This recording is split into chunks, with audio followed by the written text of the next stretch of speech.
Biafra land can never be Islamized. Biafra people are very unique. We are very stubborn and we are very brave people. And today, I am very, very proud to inform you that your braveness, your courage, and your support has brought us where we are today. We have also listened to the Elders Forum of the Northern Elders Forum statement asking that Igbos should be allowed to go, or Southeast, however they call it. But we want to inform them that there is nothing like Southeast. There is nothing like South-South. There is nothing like Igbo should go. We are coming with our map. Biafra is coming with a map.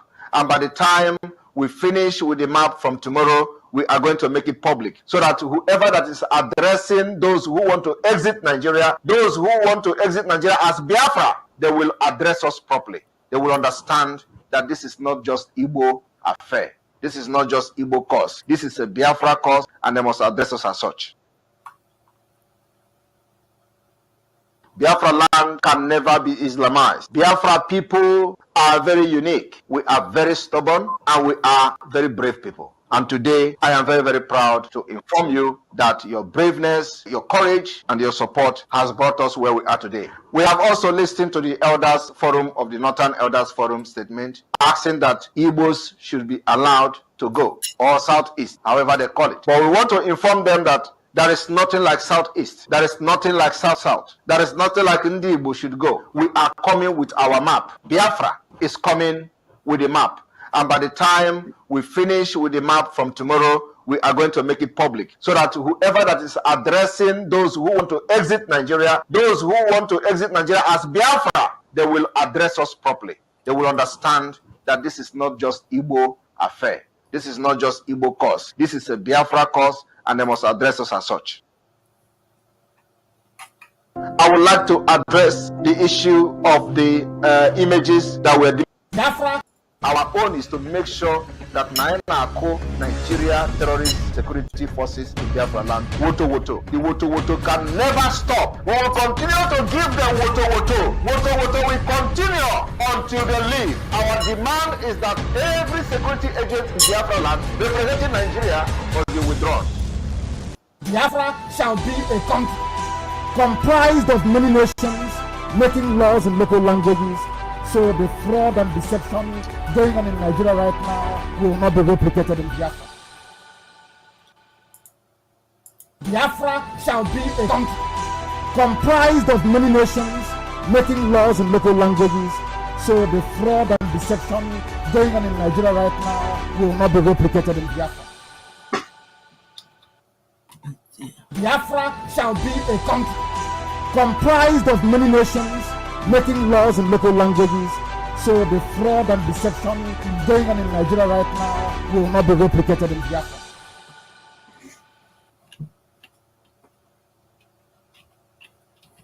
Our own is to make sure that Nigeria terrorist security forces in Biafra land, WOTOWOTO. The WOTOWOTO can never stop. We will continue to give them WOTOWOTO. WOTOWOTO will continue until they leave. Our demand is that every security agent in Biafra land representing Nigeria must be withdrawn. We want to use the opportunity to call every personnel, Biafra personnel or Biafra person serving in Nigeria Army, Nigeria Police, Nigeria Navy, Nigeria Air Force. If you are serving in all these institutions mentioned now and you are very close to Biafra land or you are in Biafra land, resign. Resign. They bring you to Biafra, resign, because once you have that uniform on, we don't know who you are. You are the enemy and you are our enemy. Is a last warning and last call for you to resign. If you are deployed to Biafra territory to kill, pull off your cloth and resign, and look for contact where you can contact me or some of your group if you want to serve the Biafra army or the Biafra forces. You are welcome. You will be treated and respected. Biafra will value you, and once you fight for Biafra, it is something that you should be proud of. So every one of you that are serving within Biafra territory, today is your last day. Both police, today is your last day. Army, today is your last day. Navy, today is your last day. Except you are not in Biafra land. If you are not in Biafra land, it is your problem. You can die in the north, that is your business. Pull off your clothes and stop killing Biafrans. We'll catch you in that uniform, it does not matter who you are gone. Ordinary $1 was a problem.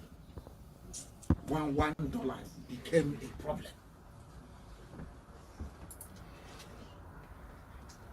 Can't you afford $1? How can you come at your neighbor in a month? You can't afford $1? Because Fulani people are laughing at us, they are counting on that thing you have inside you, that destructive demonic spirit to question and to argue everything. That's what they're counting on, to colonize and enslave us. Always.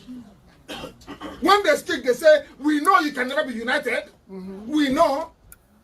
Only $1 only. Is it going to kill you? No, nothing.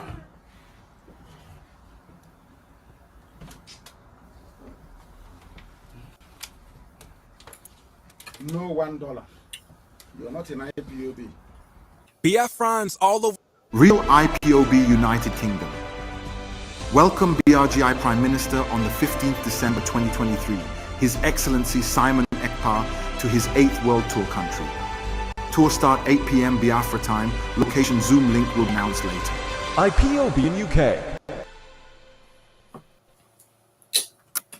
Real IPOB United Kingdom. Welcome BRGI Prime Minister on the 15th December 2023, His Excellency Simon Ekpa, to his 8th World Tour country.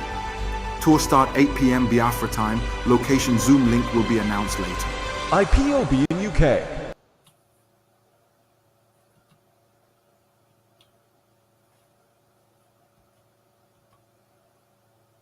Recently said, a country does not survive. Dr. Nnamdi Azikiwe once said, when two incompatibles meet, they can coexist if only they agree to agree and agree to disagree. But Nigeria, can we ever agree? My learned senior mentor, G.T. Ogunye, senior advocate of the masses, recently said, a country does not survive solely because of forced unity. It survives on purpose and fruitfulness. This Nigerian house, he said, is falling. Today, if it is not agitation for Oodua Republic, it is movement for the actualization of Biafra, or Arewa threatening to send Igbos packing from the north. How about Boko Haram, Fulani headsmen, oil theft and militancy, or the once upon a time OPC? Why is the previous government granted amnesty to militants who didn't ask them for it? The current government sees Biafran agitators as miscreants that must be crushed, while rehabilitating repentant members of Boko Haram. Yet the victims are still crying daily for succor from the same government. If this is not injustice from a motherland, then I wonder how else you would define it. Yet, we mouth the unity of Nigeria is not negotiable. I laugh in vernacular. Some stakeholders have canvassed for fiscal federalism or return to the 1963 Republican Constitution, while others have argued that we either restructure, discuss our coexistence through a referendum, or go our separate ways. And like my brother and friend, Barrister Tio Wibo, once asked, are we really afraid of going our separate ways if that will guarantee justice, fairness, equity, peace, and security? I leave to be the judge of that, though. Why countries like Czechoslovakia, Yugoslavia, and USSR have all separated to foster equality, justice, security, and ethnic nationalism, we are here preaching unity in Nigeria, yet we have no solution to the genocide in South Kaduna, the illegal but officially condoned arms in the hands of killer headsmen, kidnappers, bandits roaming the country, the technically defeated Boko Haram, the amnesty militant, or the kidnappers. How about the corruption, nepotism, ineptitude, and barefaced selfishness and planlessness on the part of the political class, president, governor, lawmakers, and their likes? Make we sit down there and deceive ourselves. Czechoslovakia, which had a population of 16 million people, less than the Lagos population, separated into Czech and the Slovakia on the 1st of January 1993. Yugoslavia in 1991 was 23.2 million, barely more than Lagos population. It broke into 6 countries same year, all along ethnic lines, namely Bosnia, Herzegovina, Croatia, Macedonia, Montenegro, Serbia, and Slovenia. In Europe, the UK permitted regional autonomy to the Irish, the Scots, and the Welsh, while the English dominated Westminster. Switzerland has 4 ethnic groups. Each of them rotates the presidency annually through 7 cantons that constitute the federation unit. These countries, like every other, might have their problems, but they are stronger and fostering independence today. I will therefore advocate, as posited by Professor Wole Soyinka and Professor George Obiozor and a lot of other scholars, apart from those in government. Nigeria, as presently constituted, is structurally flawed and badly configured. If not restructured either along regional lines or allowed to discuss their cohabitation to whether agree to agree or agree to disagree, it might give way forcefully without the opportunity of proper tailoring. The North, if properly harnessed, can not only feed the entire West Africa, but can become a new Dubai. The Southwest can enhance our creativity to become another Silicon Valley if they weren't waiting for revenue from a feeding bottle center. The Southeast, with accountable leadership and right infrastructure, can become the Japan of Africa, while the South-South can be able to look inward for possibilities that abound around them. Then we'll indeed understand that united we fall, divided we stand.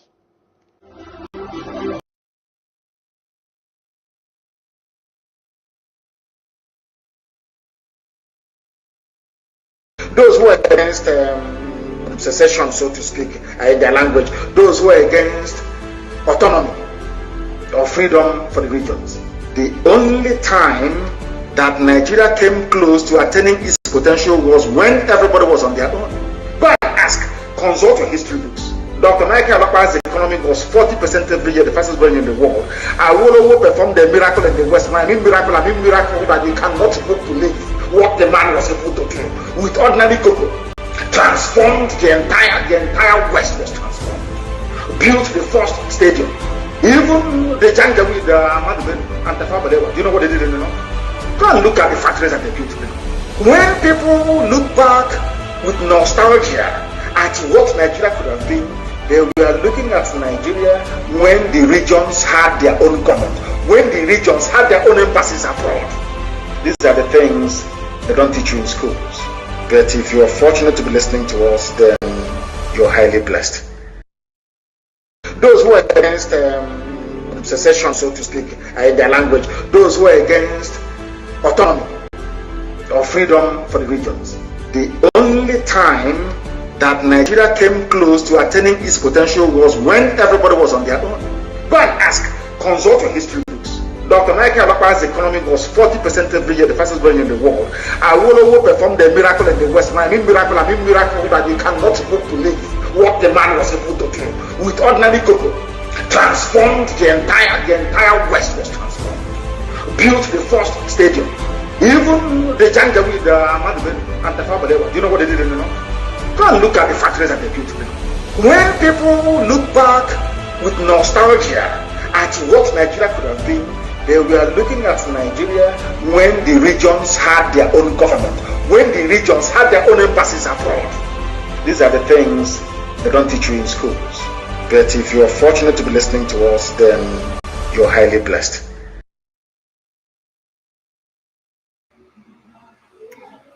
Warm greetings to all Biafrans all over the world and lovers of freedom and haters of freedom and haters of Biafra. Most especially those that comes into Biafra land. Ada Biafra, you have to mute your mic, please. Ada Biafra, okay. You have to mute your mic. Yeah, mute your mic. Okay, thank you.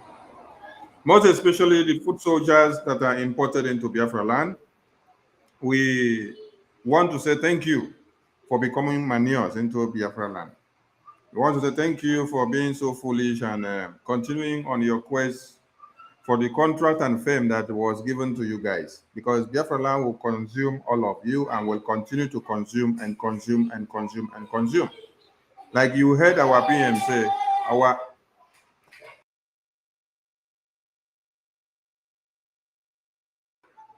Like you heard our PM say, our aims and objective is to make sure the zoo terrorists in uniform continue to do what? In Biafra land until Biafra is restored. And we are not going to stop, not one iota, talk less of an atom. We are not going to stop. That is the main reason why you need to continue to support BRGIE, support and our Liberation Army, support our resistance fighters, support the BNL, support the Biafran Air Force, support every armed groups fighting under BRGIE to make sure Biafra is restored and Biafra land is defended. Support our Prime Minister, Mazi Simon Ekpa, Yaguni Chamber 1 of Biafra land, the Igboki of our time, the Ekberimaristic Ekberima, that has Ekberimarize all the Mumu and the Morons in one Nigeria. The Igboki of our time, the Itiare Kondo of Biafra, the man that have stood the test of time, the only man that every international community speaks about, the man that makes the headlines, the man that one Nigeria conventional journalist must use his name and faces on the media to make propaganda, blackmail, and slander just to be able to make money. The only man that if you don't use in your comedy now today for the bloggers, you will not make money. It will not trend. So if you want to make more money from your comedy treat and a kit, make sure you impute something that has to do with Biafra. And remember the face of our PM. Because the more you put his face, you will garner more audience. And then it will push Biafra awareness the more. Whether you're using his face and his publication for propaganda or blackmail and slander, it is all working out for our good. So we implore you to expand your awareness and your comedy kit and your blogging into Biafra sphere so that you can capture more. We want to say a very big thank you to the existence of Mazi Nnamdi Kanu, our supreme leader. The same to our eternal leader, Dame Odumeku Ojukwu. The same to our former president of Biafra, Philip Effiong, and every heroes and heroines that may have fallen and are also standing the test of time, those that are coming to be and those that have been, and those that are standing tall right now, those that are fighting in the bushes, those that are making Biafra land to be safe and sound for Biafrans to see and to understand and to know and to feel. When you look at this chart here, you will understand that Biafra land is the safest place in one Nigeria. Biafra land is the safest place in one Nigeria. This is the second quarter of 2023 vitalities and abductions done, though their statistics are never accurate. But with the little that you can see here now, you can understand that the Biafran Liberation Army are doing a good job. That Simon Ekpa, that they say is a Nigerian agent, is doing a good job. That the BRGIE are doing a good and a super job.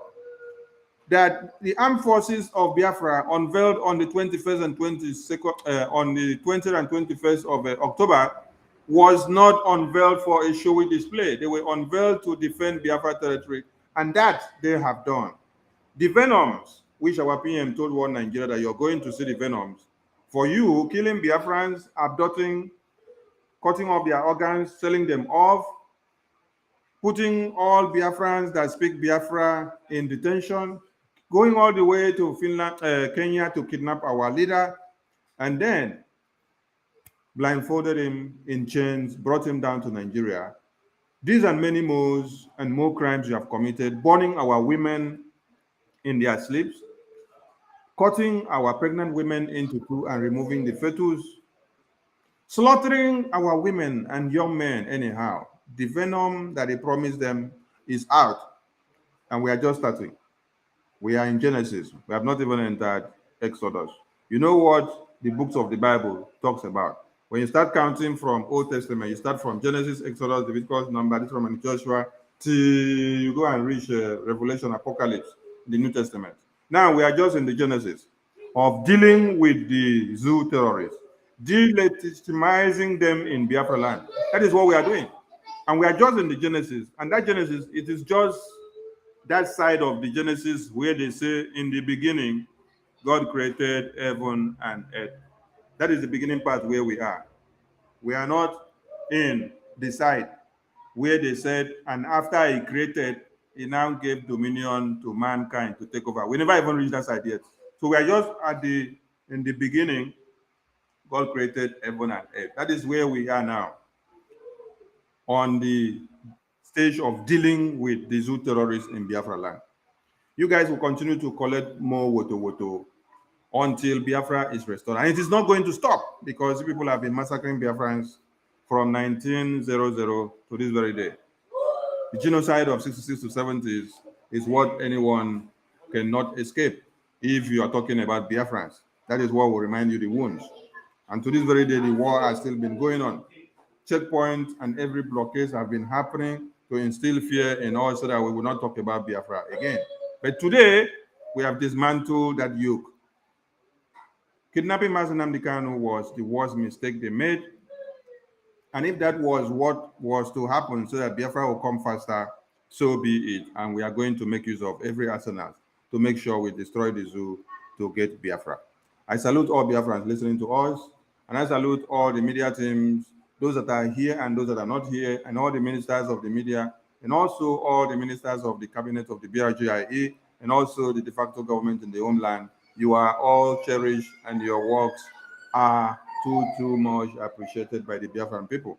So, as the engine house of the BRGIE and the de facto government in the homeland, we do what we know how to do best.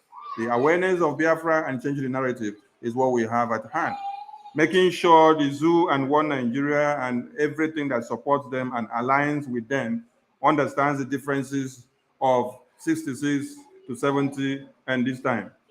The use of propaganda leaflets by BBC and Premium Times of London in 66 to 70s against the Biafran people, even when they massacred and blockaded land, air, and sea, seeing that the Biafran military were destroying and winning the war, then Britain came to do that.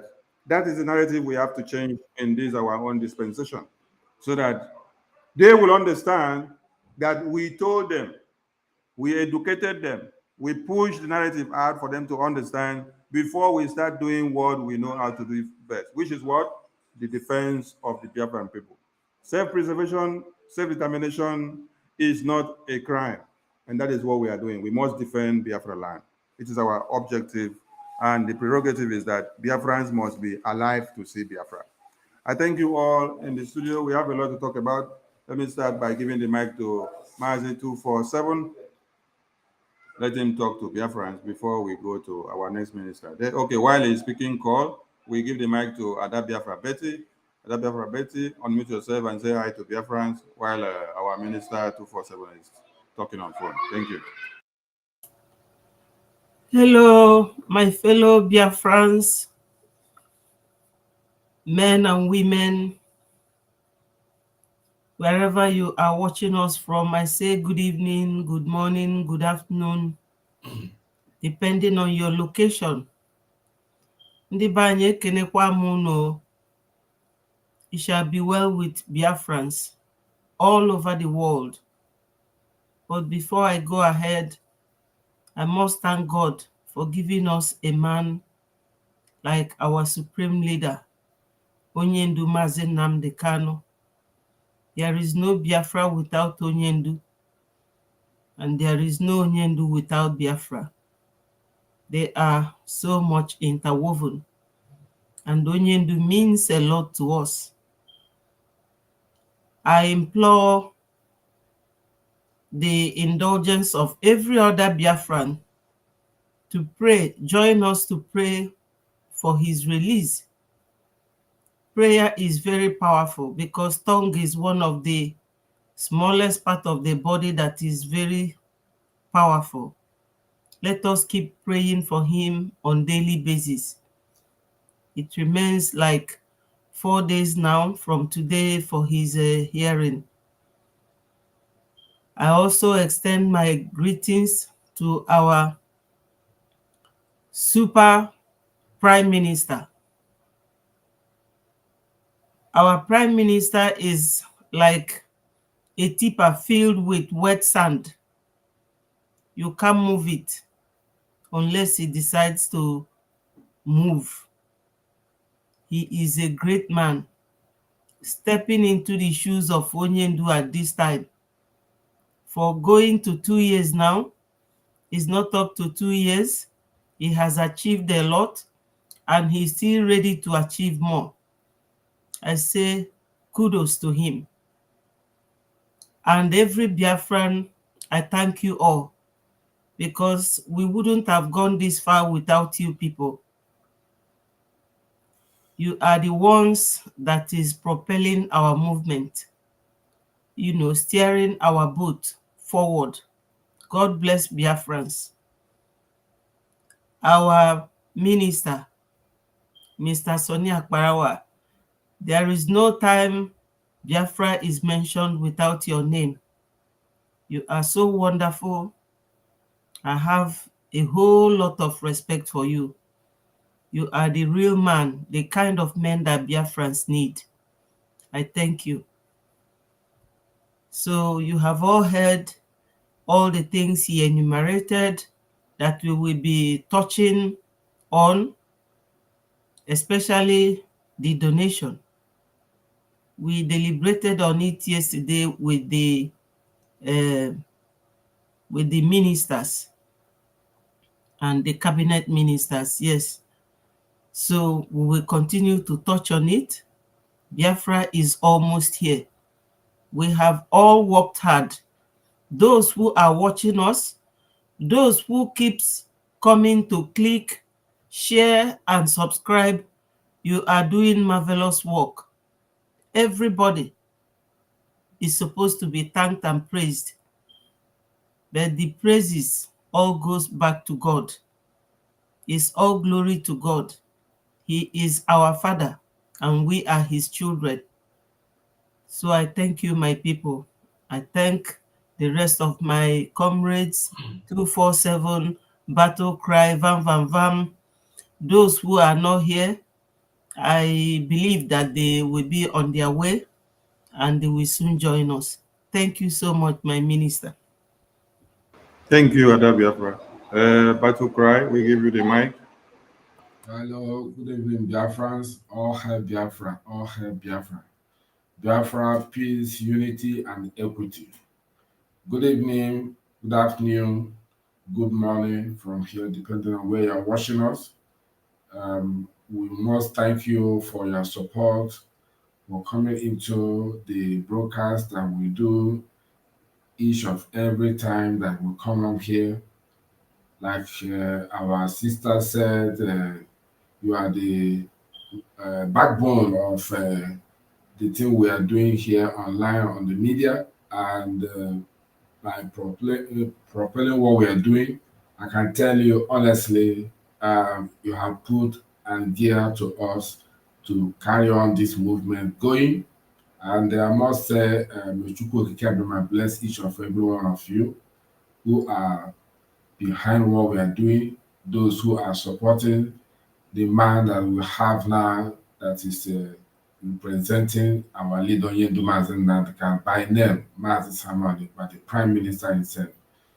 We thank you all, for many of you who believe in his doctrine, who believe in his movement, who believe in his ideology.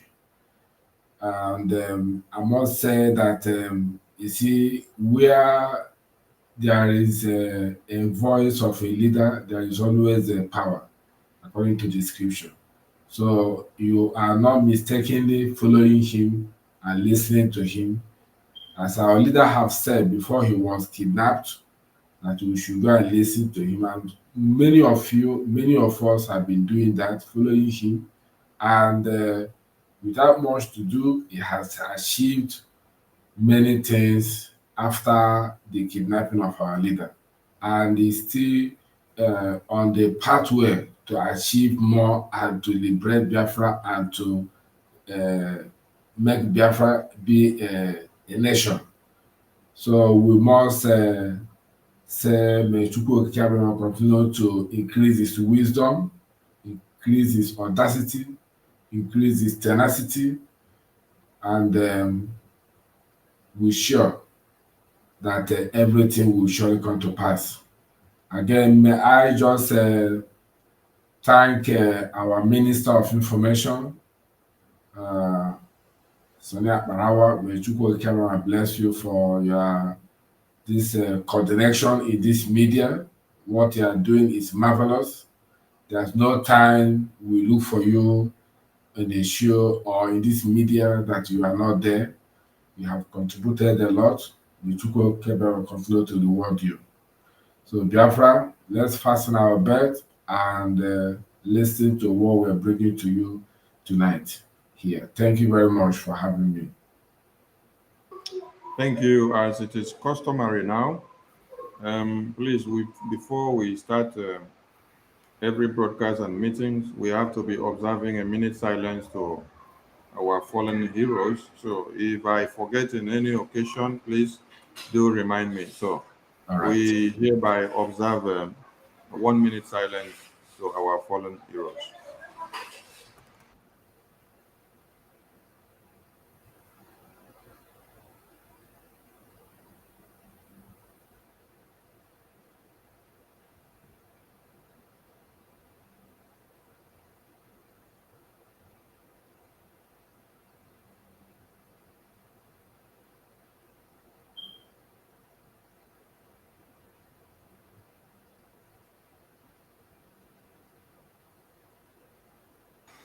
Thank you. May the souls of the fallen heroes of Biafra continue to fight until Biafra is restored.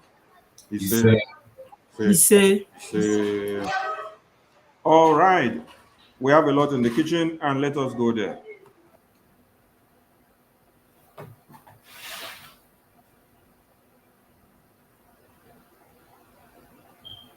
Sorry, I have too many soldiers here disturbing, so noise may be coming from my end because I'm at work. All right, let's go to our PM's Twitter page because there is urgent announcement we must bring to the screen before any other thing. If you are not following us on Twitter, you are doing us a very setback that is bigger than what you can understand. Please, my minister. Yes. Check. There's something I forwarded to you just now on your WhatsApp. Yeah, I'll check.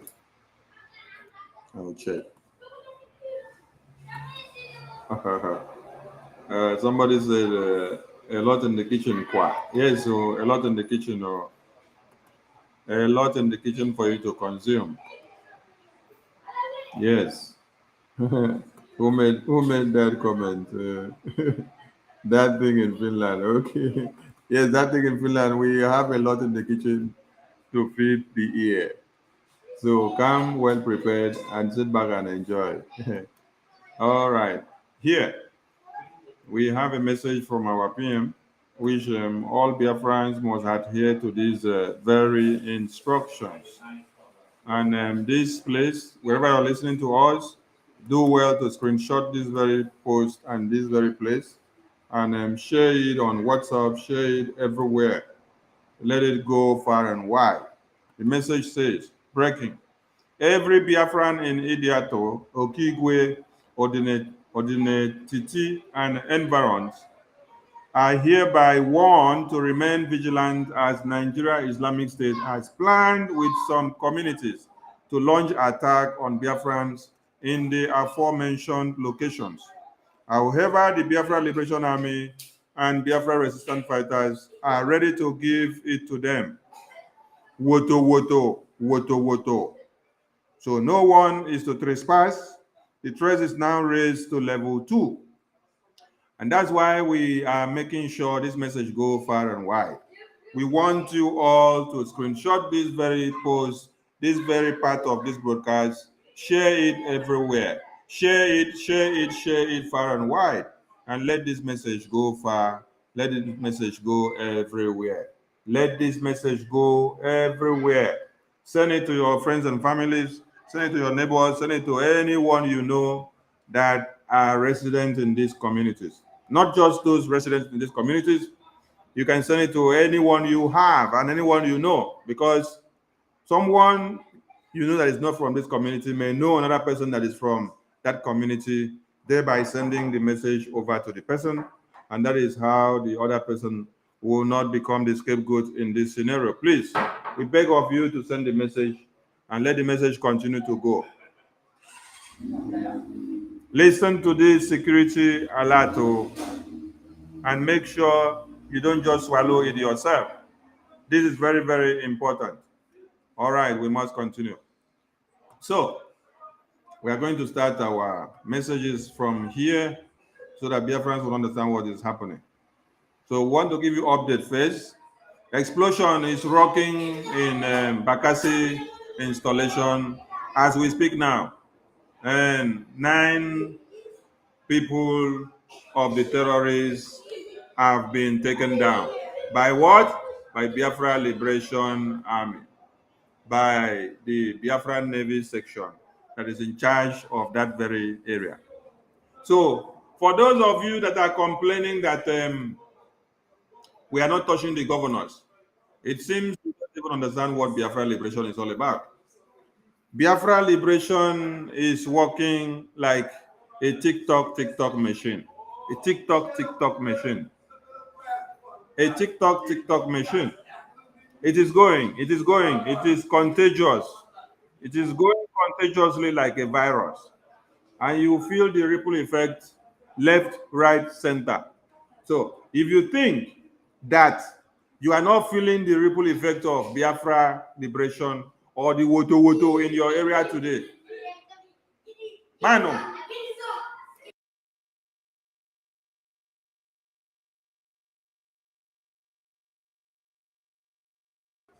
sorry about that, please. If you think that you're not feeling the ripple effect of this WOTOWOTO in this liberation mode, I tell you, maybe before you finish saying it that you don't feel it, you'll be feeling it, because the people in your communities will be telling you what is happening. So wake up from your slumber, because we are dealing with the zoo terrorists.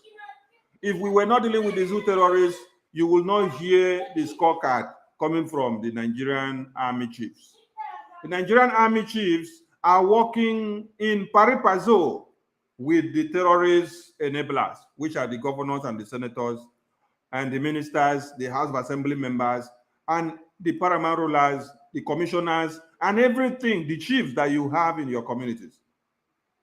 That's why I said, if you don't feel the ripple effect from one point of these non-entities, you will feel it from the other side. And if the resonance frequency is not also felt in your area, just wait. Before you finish, say that the resonance frequency is not felt of this liberation in your side. Before you talk and finish, you go feel them. Because your senators, your ministers, your governors, your House of Assembly members, your police and Air Force and Navy and Army, your vigilantes, your commissioners, your village chiefs, and all the sabos that you have in your areas, they will be telling you what you did not hear before. So you don't need to shake body too much. If you are not seeing what Biafra Liberation are doing since the unveiling and the launching of the Biafra Liberation Army in Helsinki, since the 2023 Biafra Helsinki Declaration 2023, if you have not seen anything and if you are still blind, go and look for one Babalawo that will open your ear and open your eye for you to see well and understand what is happening.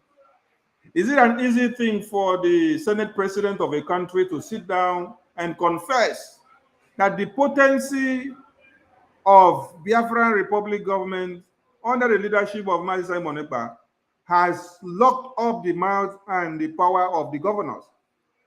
That Mazi Simon Ekpa is now the governor, the president of the Biafra land. That he finds it so uneasy that he himself, as a Senate President of a country, will have to stay inside the house, cannot travel to Southeast, his own homeland, cannot go to his Biafra land when Simon Ekpa declares a sit at home. Do you know what that means? That is the Senate President of a country, where decisions are made in your country, where they sit down to sign papers of how they will deploy army, how they will deploy terrorists to come into your communities and to bomb you.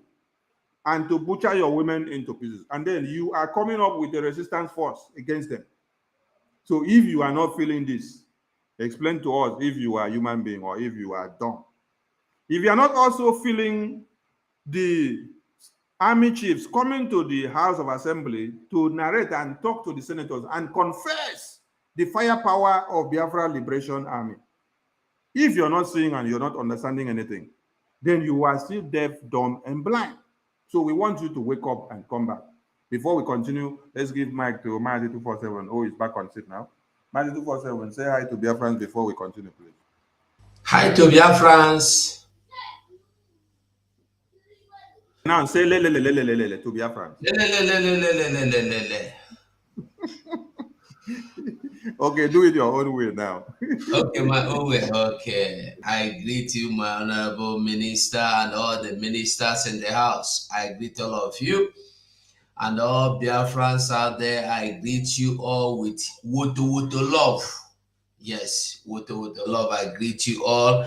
And I greet our Prime Minister, Mazi Simon Ekpa, our leader, who we are expecting to see this coming Friday, in 5 days' time, by the special grace of God, because they don't get any choice but to let him go. But if they think otherwise, we will still do otherwise. And we must remember the sit at home from 15th to 19th. It is still active. Two things. One, for the unconditional release of Mazi Nnamdi Kanu. Secondly, we are rejecting and resisting being pronounced or recognized as an Islamic nation. We must remember. So it is very, very necessary. We know what we are doing, why we are doing whatever we are doing. I greet all of you once again. God bless you all as we move on. Let us give our ears to our brother. They will. Thank you, Mwachineke, for being back on seat. Very hot. The way you come back, so you hot well. Like say we should go inside that place every time, so that when you come back, you go hot like that. So before we quench the heat, we still they liberate from your shine head. So I beg, see this thing waiting for screen. You know, say some people they say they know they feel waiting what they do. They never they hear and well. So explain to them with what you see, the report on the screen, whether they think will enter their head. All right. No verse for me. Which one? Explosion rock oil installation in Bakassi. Kill 9 JB. This is JB. What do you mean? JBS. That is a situation report that just came in now from Bakassi. That is 5 minutes ago. So those who are complaining that we are not touching the governors, do you have templates? We have what you are. We know what you are doing.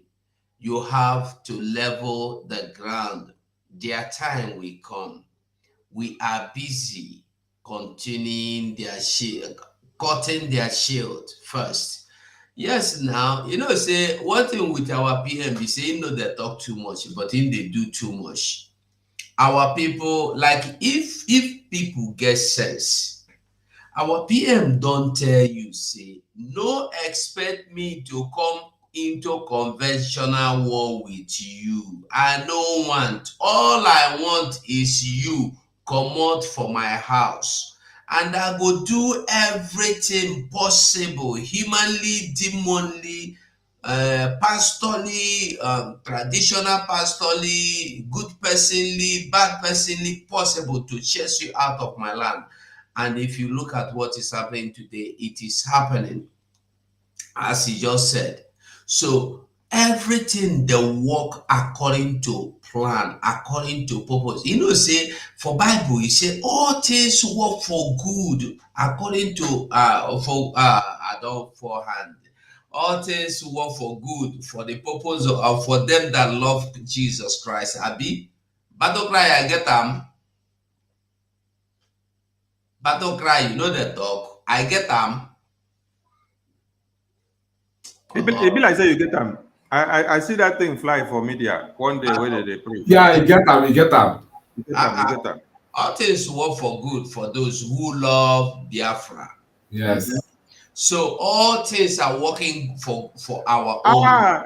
247. I Eh? thought you were saying for those that love God according to Bible. If to say na Biafra you talk, I don't answer you since now.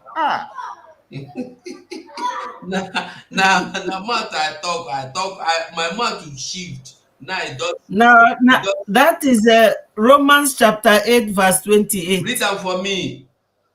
And God He said, says, Yes.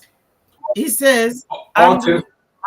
and we know that all things work together for the good to those who love God, to those who it's are okay. called. Hold on there. All things work for good to those who love Biafra, to those who walk towards the restoration of Biafra, to those who believe in freedom, to those, and another thing, all things work for destruction to those who are working against the restoration of Biafra, to those who are blackmailing Biafra restoration. Like I was saying before, we don't get choice but to fight for Biafra. If you look at people that are complaining, do this, if you go into their profile, whether you get spiritual eye to go into their spiritual profile, you go still say they are not supporting what we are doing. It go dey difficult for anybody when they support what we are doing to tell you, hey, you are not fighting, you are not killing governor. Why will you go and kill governor? Paralyze the governor. When you paralyze the governor, as Imo State today, where your governor dey for Imo State, he dey sleep for another country, and then now Abuja no even dey well for them. Every day they kidnap them for Abuja. You see Abari, but the other day they cry for, we are not safe, even outside. You are not safe inside, you are not safe outside. So our PM knows what he's doing. The only thing you need to do now to support him. If you no get money, you get mouth. If you no get mouth, you get leg. If you no get leg, you must get something where you could take support. Support our PM in any way. The Bakassi, they tell you say it don't explode. All you workers are living on daily basis. They are not telling you that one. The so-called Nigerian government, they are not telling you that not only oil workers, all the industries, all the investors that they waka comot one by one. You see Tinubu go there, beg them, come now, I will give you cooking gas. After all, I'm supplying Nigerians with the cooking gas. That they laugh am. Everybody they laugh am. He make himself go, no be good, go to still get respect. I don't know whether an auntie make himself, they talk, president, they talk, people they laugh am. You see, the only thing I will tell us be say, let us stay focused. Whatever we are doing that has been working is working. And I want us to know that that person that have been piloting this movement ever since they kidnapped Mazen Nandekalo to this moment, he has never made a mistake. Let us still trust him. Let us still keep rallying around him, following him. When he be like, say, he weak, we go push him up. Thank you, Mazi. Thank you, Wachineke. Mazi Batukrai, some people are complaining that they are not seeing the firepower or they are not feeling the heat because some of them expected that as we go just start, we will just go hold the governors for their neck, begin to cut them with knife. I beg, explain some of the things where Biafran Liberation Army don't do so that some people where they dumb and deaf, we make some of the governors know they sleep again for Southeast. They run, they go Abuja. Now, even for Abuja, we see they go meet them for Abuja. So Biafra land is not habitable for them. Abuja too is not habitable for them. I don't know where they will put their head. So all these people that are saying that we're not going after the governor, I don't know if they are even following up what we are doing. So please educate some of them tomorrow. All hail Biafrans. Viewers and lovers of Biafrans, lovers of freedoms, from the time or from day one, we all know that this present zoological governors, especially the ones in the southeast, that are very gullible. When I say gullible, all of them, they are glorified cowards. Okay, so it's better for them to swallow the shame than to make maybe the Biafra Republic government in exile to take the glory. But instead of them to swallow the pain or swallow the shame, it's hitting them badly. How can you say that they are not getting the heat, or we are not steering the furnace of fire? No. Let me tell you, there is fire on the mountain. There is fire on the mountain as it is now. What do you think that prompted the chief of army staff to go to the red chamber or red carpet, whatever they call it, to go and say that Prime Minister Madisambane is sabotaging their work in the southeast? Do you know to what extent it has hurt them? Do you know to what extent it has hit them? But they are just pampering, passion, trying to see how they can maintain their momentum, maintain their respect to the public. You know, the thing has gone haywire, has gone beyond ridicule, make them to wear black bangle to identify their fallen heroes. No, not their fallen heroes. They are fallen terrorists. That's where you can even notice that this thing they are wearing, this black bangle they are wearing on their arm, shows that a lot of their terrorists has fallen.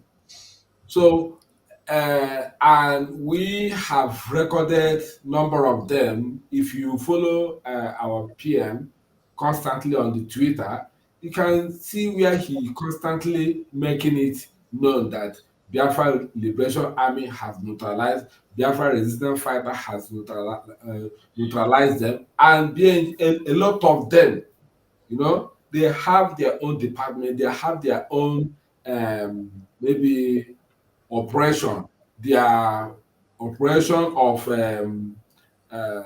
de facto government on every region. They are neutralizing the zoo terrorist army on a daily basis. Today, do you know how many they neutralize? They neutralize 20, but you cannot see it in the zoo media. It is impossible because they were cautioned in the zoo media, do not give this Samonepa a wink. Do not give him a name. Do not popularize him. But you see, time will come. Time will come. If not now, just in a very short period, you will be hearing the music and they will be putting it on their media. If they have been able to put some certain news about the Prime Minister, his operation, and how he has been, you know, eliminating some of the terrorists that are coming to kill in Biafra land, they came at this last period to say it. That's to tell you, I mean, the operation and the directive of the Prime Minister has gone haywire, and the Soludo is feeling it now. Hope Uzodinma is feeling it now. When Hope Uzodinma organized weapon from Islamic country, somewhere, I don't know, somewhere in Asia, to be imported in Imo State, it was trapped. And that was a total disgrace to him. He cannot see it in his Zoom media. He cannot see it anywhere. But all these things, Biafra Republic government in exile have intelligence in the Biafra de facto government in the whole land. But the thing is that the thing we are doing, you know, we are waiting for them to start giving us or giving the public record of what we are doing. Our own is being handled by the Prime Minister according to his Twitter handle. So whatever you see there is what is happening in the background. Whatever you see on the Twitter page of the Prime Minister is what is happening in the background. So the zoo cannot even carry out the same news and publish on their own space. Because if you watch, when the Prime Minister announced the database was when the zoo government saw it on his Twitter and tried to emulate to bring up the database system. So everything he says, they like to like copy the one that will suit them and they drop the one that will not suit them. So don't think that nothing is not good. Even ask Dave Omahi the kind of trouble he received or the kind of heat he received. Ask Soludo the kind of heat he's receiving. Ask Peter Mba of Enugu State, the woman snatcher, the heat is getting now. Ask also Okezi Azu at his own time, the heat he got.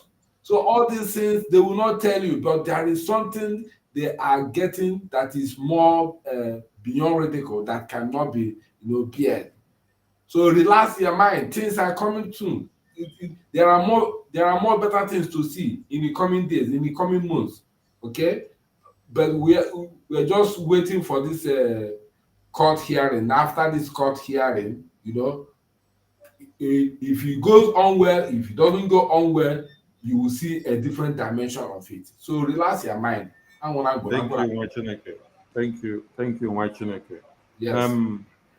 Ada Biafra Betty, look at the PM's tweet, and this is where I want you to focus on.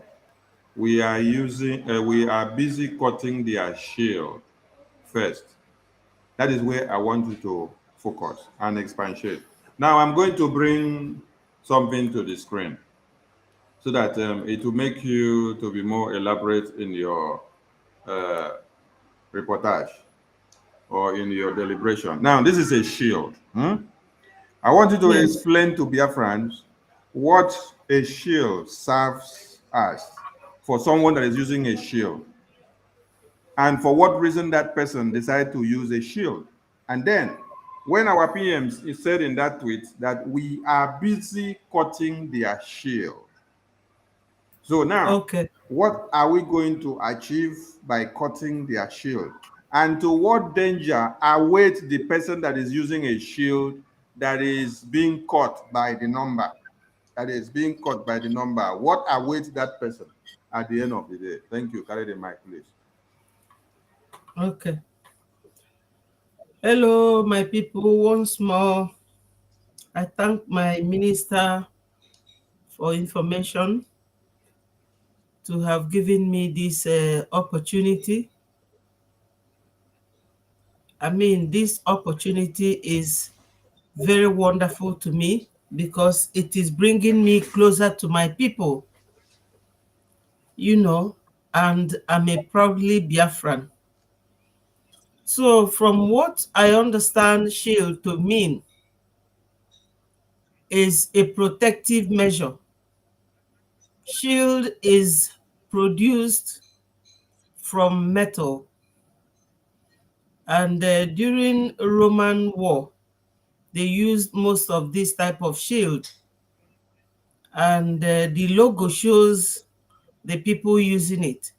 So when you see this shield, you know that somebody is coming to attack you, and they know that you will attack them back. So what they will use this shield to do is to protect themselves, so that whatever you throw at them will not work. But by the virtue of technology and the development of all the technologies these days, there's a kind of bullet that can cut through this shield and hit the person that is using it. Now, the Fulanese are using the governors as a light shield to cover the atrocities they are committing in Biafra land, so that people will keep saying, oh, are they going to be able to govern themselves? So they are hiding behind the governors as a shield to kill us. And the governors in turn are using the unemployed men we have in our place, who have no other choice than to become their immediate shield. So this shield, once you destroy it, you will definitely get at the person using it, and maybe the second person behind that person using the shield. So for you to get the person, you must first of all cut that shield. Following what our Prime Minister said here, we know what we are doing. You have to level the ground. Their time will come. So when we must have finished with the shield, cutting off that shield and destroying their shield, we must have leveled that ground, and we will get at the people using the shield. So my people, what all these things I'm saying means, all my going round and round, is that we need to be resilient, patient, focused, and watch. It's like what was said in Psalm 91. He said, 1,000 will fall at your side, 10,000 at your right hand, but it will not come near you. Only with your eyes will you behold to see the reward of the wicked. So these wicked people using this shield, using our own brothers to harm us, and those using those governors, to get at us, all of them, their time is coming. We will see what will happen to them. And I can assure you that because shield naturally is made of metal, it will take some time. But since we are focused, we will definitely cut those shields and get to the users. If I am close to being correct, my minister, please confirm. So my people, we must do it together. As I said earlier on, we cannot achieve, especially our Prime Minister, he cannot achieve that alone. You people know that when you want to cut down a tree, you have to buy a very good chainsaw that will cut down that tree. And it is not one person that does it, especially an Iroko tree. So joining it with what I have explained, we need to support our Prime Minister to cut down this shield that is protecting the governors and those sending them. Yes. So I don't know how else I can put it better, but we all know that something is. Thank you. Yes. You did well. You did well. Thank you so much. Thank you. So thank you. We are cutting their shield. Yes. We are cutting their tails, cutting their legs, cutting their hands, cutting their heads off, cutting everything. Because as far as they are coming to kill Biafrans, kill our baby, kill our women and children, they must be cut to pieces.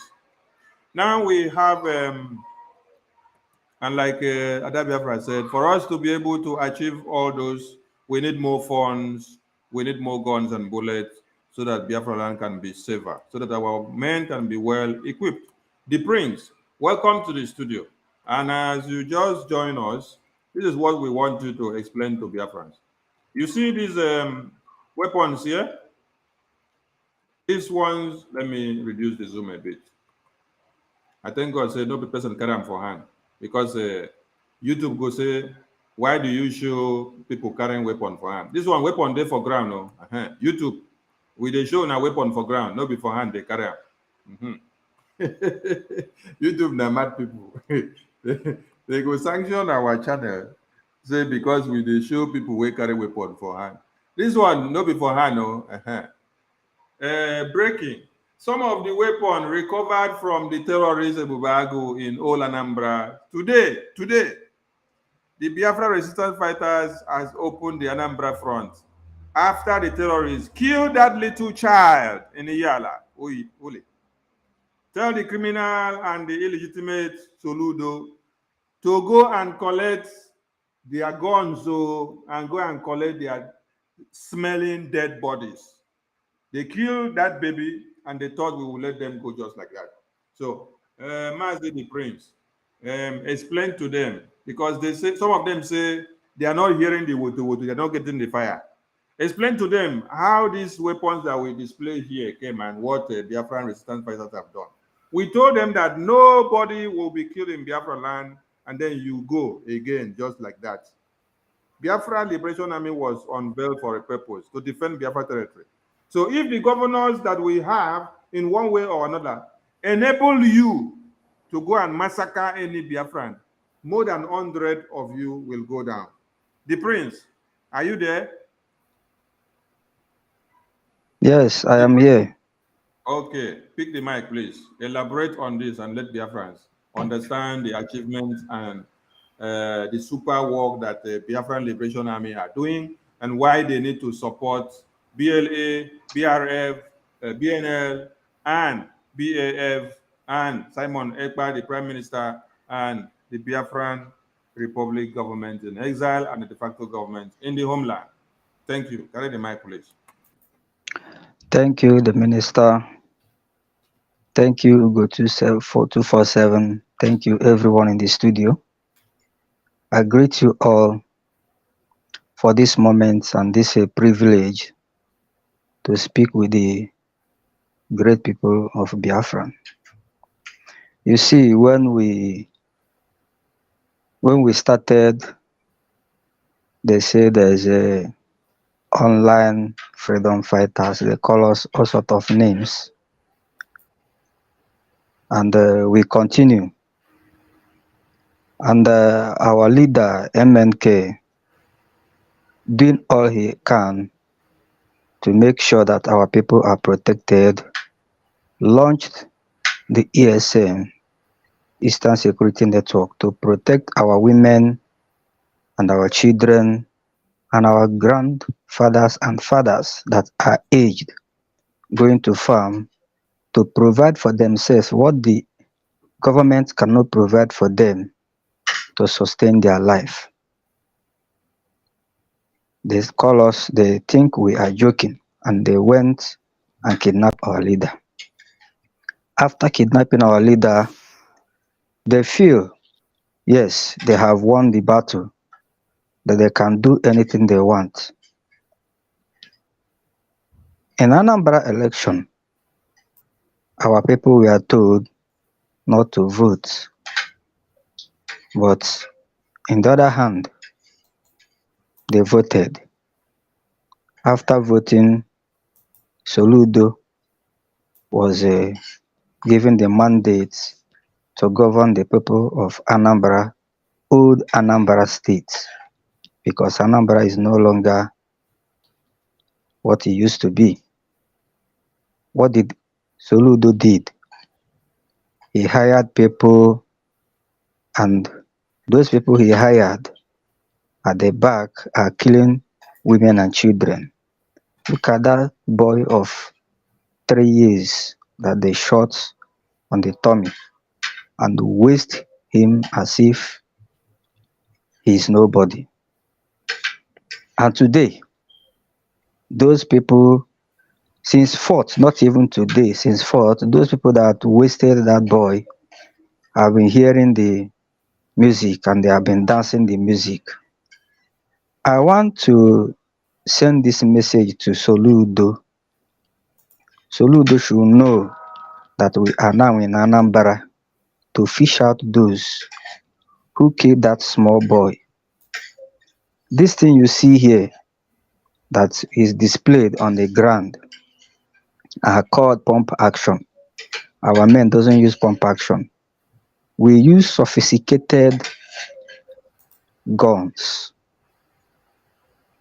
Sophisticated one, that is what our PM brought for us to use. AK-49 and others, machine gun, not even AK-47. So, As many as they are, Soludo, know it that Anambra will not be the same again. Those men will leave Anambra or they live in body bags. We cannot condone anyone coming to our land again to kill our women and children and go scot-free. It can never happen again. Those days are gone when they will come and kill our women and children and they will go scot-free. It will never happen again. As it stands now, Biafra land is on our hand. Biafran territory is on BRGIE hand and de facto government. Our Biafran government in exile and the Biafra de facto government in homeland. So those stooges in our land, using all these people to commit crimes, there will be no more. I listened to one of them calling one man from Lagos, telling him that our own commander is the one calling, that he has problem with some businessmen in Lagos, that he should buy them granuts so that they will cover the case. We don't do such business. But once they noticed the person they are talking to is very strong in heart and can never fall to their tricks, they quickly drop the call. We know everything they are doing, both the kidnapping and all that. These are the guns used by those people to kill our people, and today they have paid the price, and that is how they will be continue paying the price. And all the security men in the zoo killing our people, escorting money from every road, will continue pay the price until they leave our land. Thank you, my minister, for this opportunity.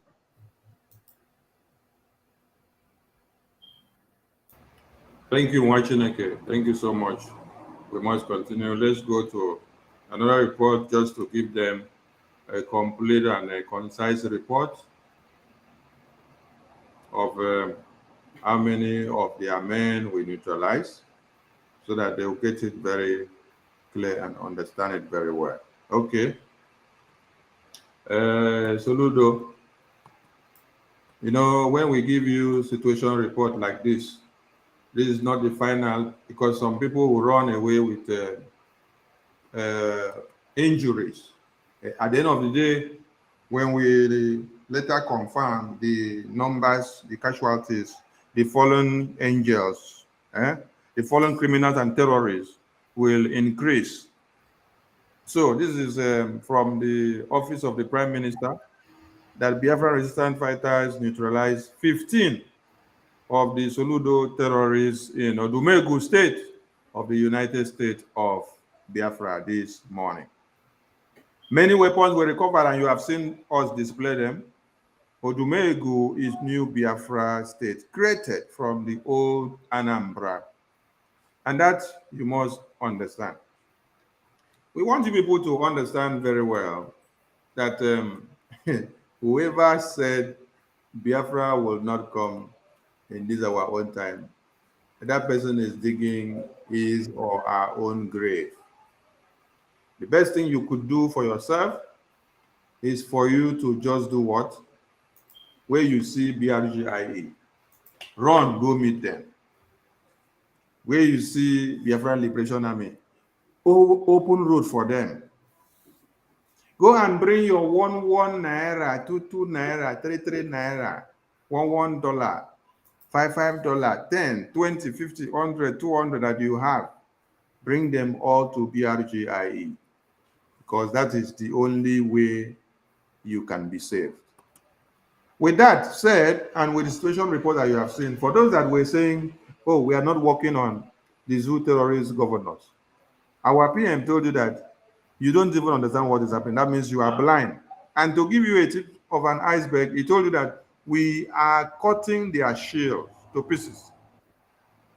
Like Ada Biafra explained to you people, shield is used for protection. Whoever is using shield is trying to use a defense mechanism so that you will not get at the person. He knows that you are coming with weapons to kill him or her. So he's taking a shield to protect his or herself. And exceptionally, and that Biafra made you to understand that in this present dispensation of technology, that there are weapons that can still destroy the shield. And the Biafran people are implementing that strategy of using something that will destroy that your shield, which you thought is more protective for you than any other thing. So, you that is using the shield, the governors that are using the shield, and then we are destroying your shield, cutting it to pieces. What will happen to you when we finish cut the shield? What will you use to protect yourself after we don't cut the shield? Come on. For us, cutting the shield, we are coming for you. That is why we are cutting the shield. So as we cut the shield, finish, what happens is that we get at you. So if you are not feeling it and you're not seeing it, please go back and ask the army chiefs, the police chiefs, the Air Force chiefs, the naval chiefs, all the chiefs, criminals of one Nigeria, the terrorists that came to the National Assembly to complain and give a situation report of the firepower of Biafra Liberation Army. Go back and ask them what happened that you people had to cry back to the National Assembly, the people that have been funding you to aid terrorism in Biafra land. You see, something have just happened that has opened the nyash of one Nigeria. Let us bring you people to another thing. You see, the title of this our media broadcast today is More Reasons Why You Must Support Biafra, support BRGIA, under the leadership of our Prime Minister, Mazi Simon Ekpa. More reasons why you must support Biafran Liberation Army. More reasons why you must support Biafran resistance fighters. More reasons why you must support Biafran Navy. More reasons why you must support the Biafran Air Force. More reasons why you must support the defense force of Biafra. Every armed forces that are fighting to make sure that Nigeria is destroyed and Biafra is restored. If we do not destroy Nigeria, they will continue to destroy our women and children. They will rape, they will cut to pieces, they will cut off heads, they will butcher, they will take out babies inside our mother's womb and use them for rituals. They will sell off all our organs. Do you imagine when senators sit down to sign documents with Bill Gates just to sell off organs of potential human beings that have not even come to be alive? They sell off organs of children that are even inside the womb of a mother. They sign documents. Senators of Nigeria sign documents to sell off your organs, your potential organs that are even coming to be. I'm not talking of you that is alive, oh. You that is alive, that is selling akara, pushing trucks, selling pure water in Nigeria. I'm not even talking of your own intestine. I am talking of a baby that has not even come to the planet Earth yet, who is still inside the baby, who is still inside the womb, forming, coming up every day. Your senators signed papers with American criminals just to do what? Because of money, sell off your organs.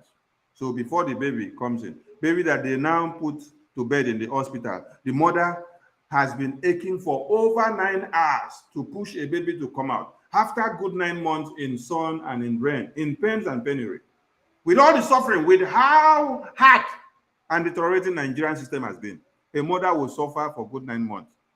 And then a baby is put to bed. All of a sudden, you hear that your baby is dead. The baby did not, you hear of stillborn, that the baby did not make it alive. They will develop something else and then they will show to you, whereas they have taken the baby and then do the way they like to do with the people they had the contract with. Could you imagine that there is a kidney illegal transplant and removal in Abuja, in a hospital where they say that there is Ministry of Health in one Nigeria? That is why one Nigeria is a crime scene. We must join our hands and destroy one Nigeria. If we want our women and children to be alive, you must support Mazi Simon Ekpa. This man that has become their nightmare. This man that has become the hottest stone on their scrotum. They tried to swallow him, but they could not. They kidnapped Mazi Nnamdi Kanu, and then it became the worst nightmare to them. We thank God for Chukwukike for giving up Mazi Simon Ekpa. let us show you something else. More reasons why you must come and join hands with us to destroy one Nigeria. More reasons why you must stand up and do whatever you can to destroy one Nigeria. This is the drug baron president that you have. In a country where you say that there is a president, you see this man here? Some of you voted him into power, right? Some of you voted him into power. We want you to understand what is happening now. Your women and children were bombed to death. Whether they were Fulani women or no Fulani women, there is no justification whatsoever to bomb women and children. Unarmed women and children. There is no justification for that. Bombing unarmed women and children. There is no justification because there is no rule of engagement. There is no rule of law. There is no justification whatsoever that an army personnel or a security personnel should go and engage women and children or men that are unarmed. Jesus Christ. Not coming to kill them. Now look at what your president said. You people voted him into power, right? This is why we say you need to join your hands and make Biafra a reality in your own time. What is this? Before your women and children are now taken as another sacrifice for the terrorists. This is what a president of a country can tell you. He went to visit people in Borno State, where there were also casualties of terrorism. What did he say? He said that military bombing of Kaduna terrorists decided by God, otherwise it would have been... It wouldn't have happened. So it is the will of God. That Fulani terrorists in army uniform and in Air Force and police and Navy will massacre you people every day. This is the president of the country. This is a similar statement made by Garba when he was in the Asorok. He said people are talking about killing people, that terrorists, Fulani herdsmen, killing, as if there has not been killing before. That killing had been happened. So what Garba was saying, that killing in the Zoological Republic had been a tradition and culture. So if you kill, it doesn't matter. Look at somebody who was former EFCC chairman, Nunu Ribadu. What he said about this Kaduna bombing, it gripped my heart. Do you know what he said? He said that killing and bombing and killings happen in the Kaduna has happened. Let us move on. That's what he said on a Zoo newspaper. Former EFCC chairman. The thing baffles me. I say, what? These people have made people's life miserable and inconsequential. How can he say that the bombing and killing in Kaduna has happened? Let us move on, because none of his relatives is affected, none of his children is affected, nobody, colleague or maybe counterpart related or associated to him is affected. He said, let us move on. So whoever that is killed doesn't mean anything. The former governor of Kaduna, El-Rufai, said when the Fulani and the Boko Haram captured some victims and kept them in their custody. The same man said, even if it matters to kill everybody in the custody, both the victim and the terrorists, that it doesn't matter anything, just to make sure that they crush the Fulani or maybe the Boko Haram. You know the implication or maybe the interpretation of what he just said. He's saying that in case if the army go after the terrorists that are keeping their victim in hostage, they might even capture some of them alive, and the people they will capture alive will be the people that will leak their secret, that will reveal who sent them or who is sponsoring them, who is bankrolling them. Okay, so that is why the former Kaduna governor El-Rufai said, even if it matters to kill the hostage and the terrorists, that it doesn't matter anything. He's afraid that when the army go after the terrorists, it's possible they might capture some of their leaders whom the Kaduna government, the El-Rufai himself, is sponsoring, so that those Boko Haram will not testify against him if they are being captured red-handed. These people are mad, they are insane. Look at what somebody called a leader is saying. Military bombing of Kaduna residents decided by God. Otherwise, it wouldn't have happened. So, oh Jesus Christ of Nazareth, what is the meaning of this? I beg, Minister, carry go. My minister, you see, these same people that are saying all these things are crying that Israel are committing war crime. These same people, they are crying that Israel is committing war crime, but they are committing worse than worse crime. If you go to FFK, what is his called? This Yoruba idiot that our leader said, if you give him an envelope, he will sing the praises of Satan. If you go to his wall, you will see where he is crying that Israel is doing. Yes, that Israel is doing that, Israel is doing this. He's one of the people that says the same thing that his brother said here on this news. But nobody is complaining. But they are complaining that Israel is doing this and doing that. So these people are all the same. They are all the same thing. But thank God for our leader MNK and the Prime Minister. My minister, we must do everything possible to make sure we have our mandates, and that our own mandate is Biafra and nothing else. Thank you. You're welcome, my brother. Ada Biafra, you have something to say? 247, you have something to say? 247, your end was wobbling. That's why we muted you, because we said you should mute, but you were not there. Ada Biafra, pick the mic after you give 247. Okay.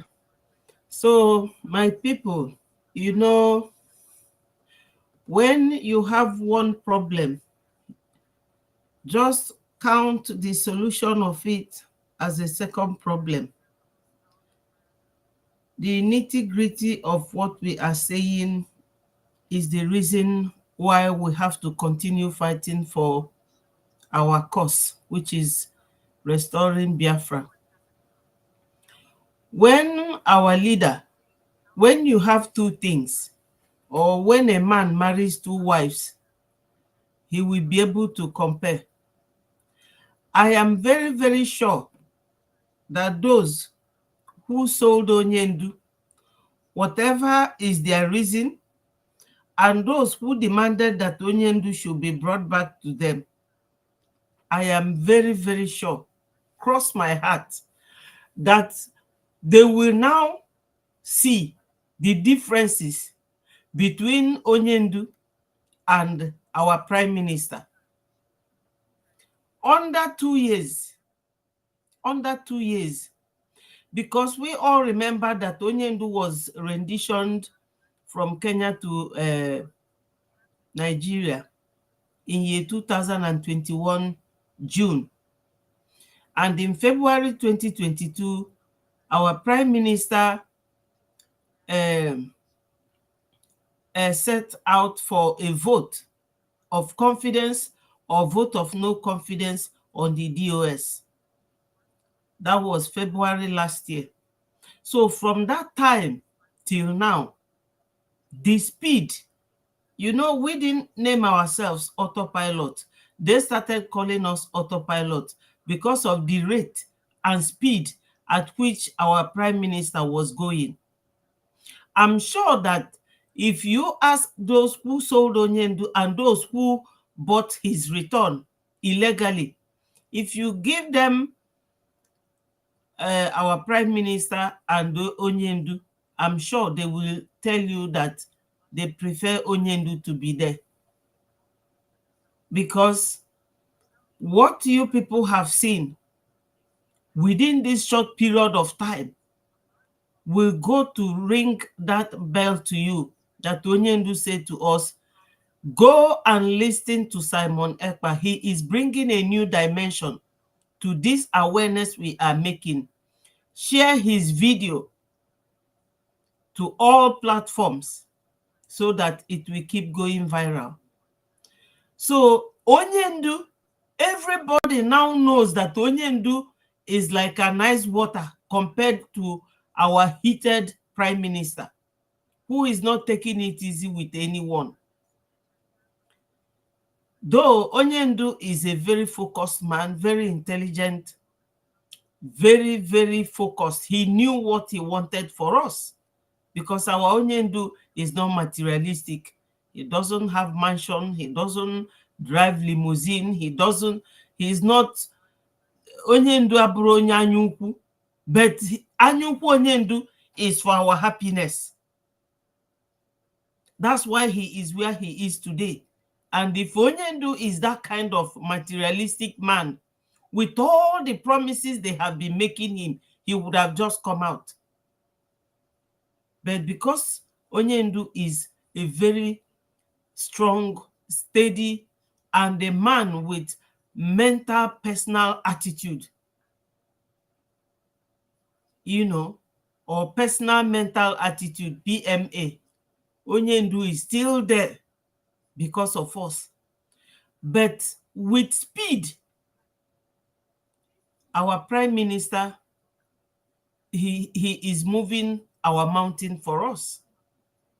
But we should all know that anything in this dispensation, in fact, those who built house in year 2016 and 17, that amount of money they applied in building those buildings cannot do the foundation alone this time around. So you people will know that everything, you know, has skyrocketed in terms of price. So our prime minister, you cannot say to me, oh, what is he doing with the money? Why are we talking about money?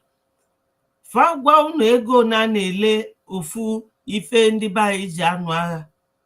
Una amalu ego ne ageji we gote we nye 1,000 and something soldiers. The people he unveiled during the Helsinki conference. So our Onyendu, he's just like a softie to our prime minister, who is a barrister, a military man, and a family man, a politician as well. The way he does things, anything our prime minister Choimebu, Biafra dey like all this Dubai, a country you will be very proud of. He is doing everything systematically, and he likes to modernize things.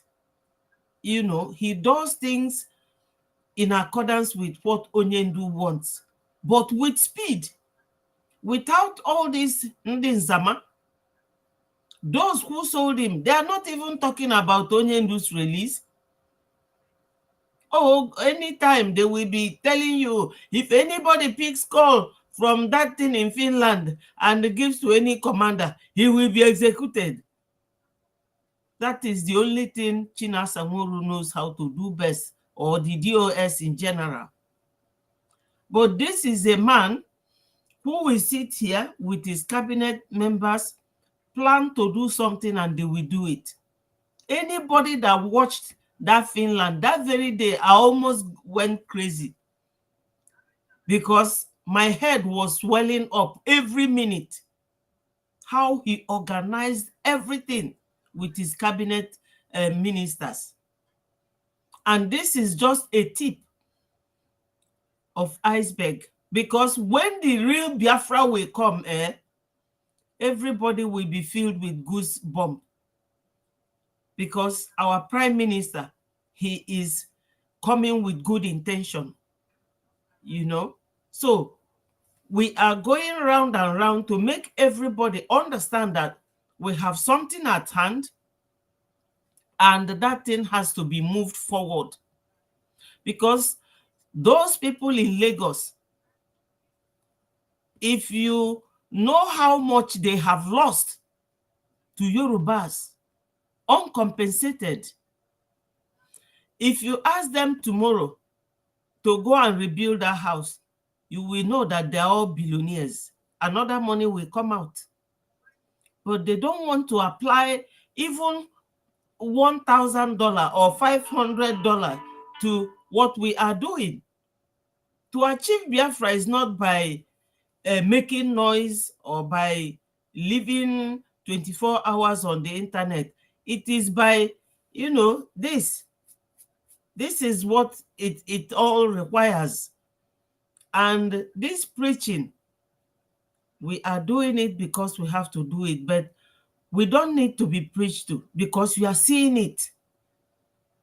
What Igbo people say, "Ane-ekwu-ekwu, ane-eme-eme."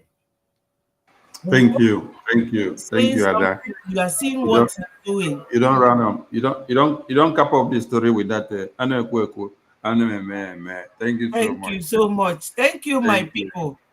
Thank you. All right.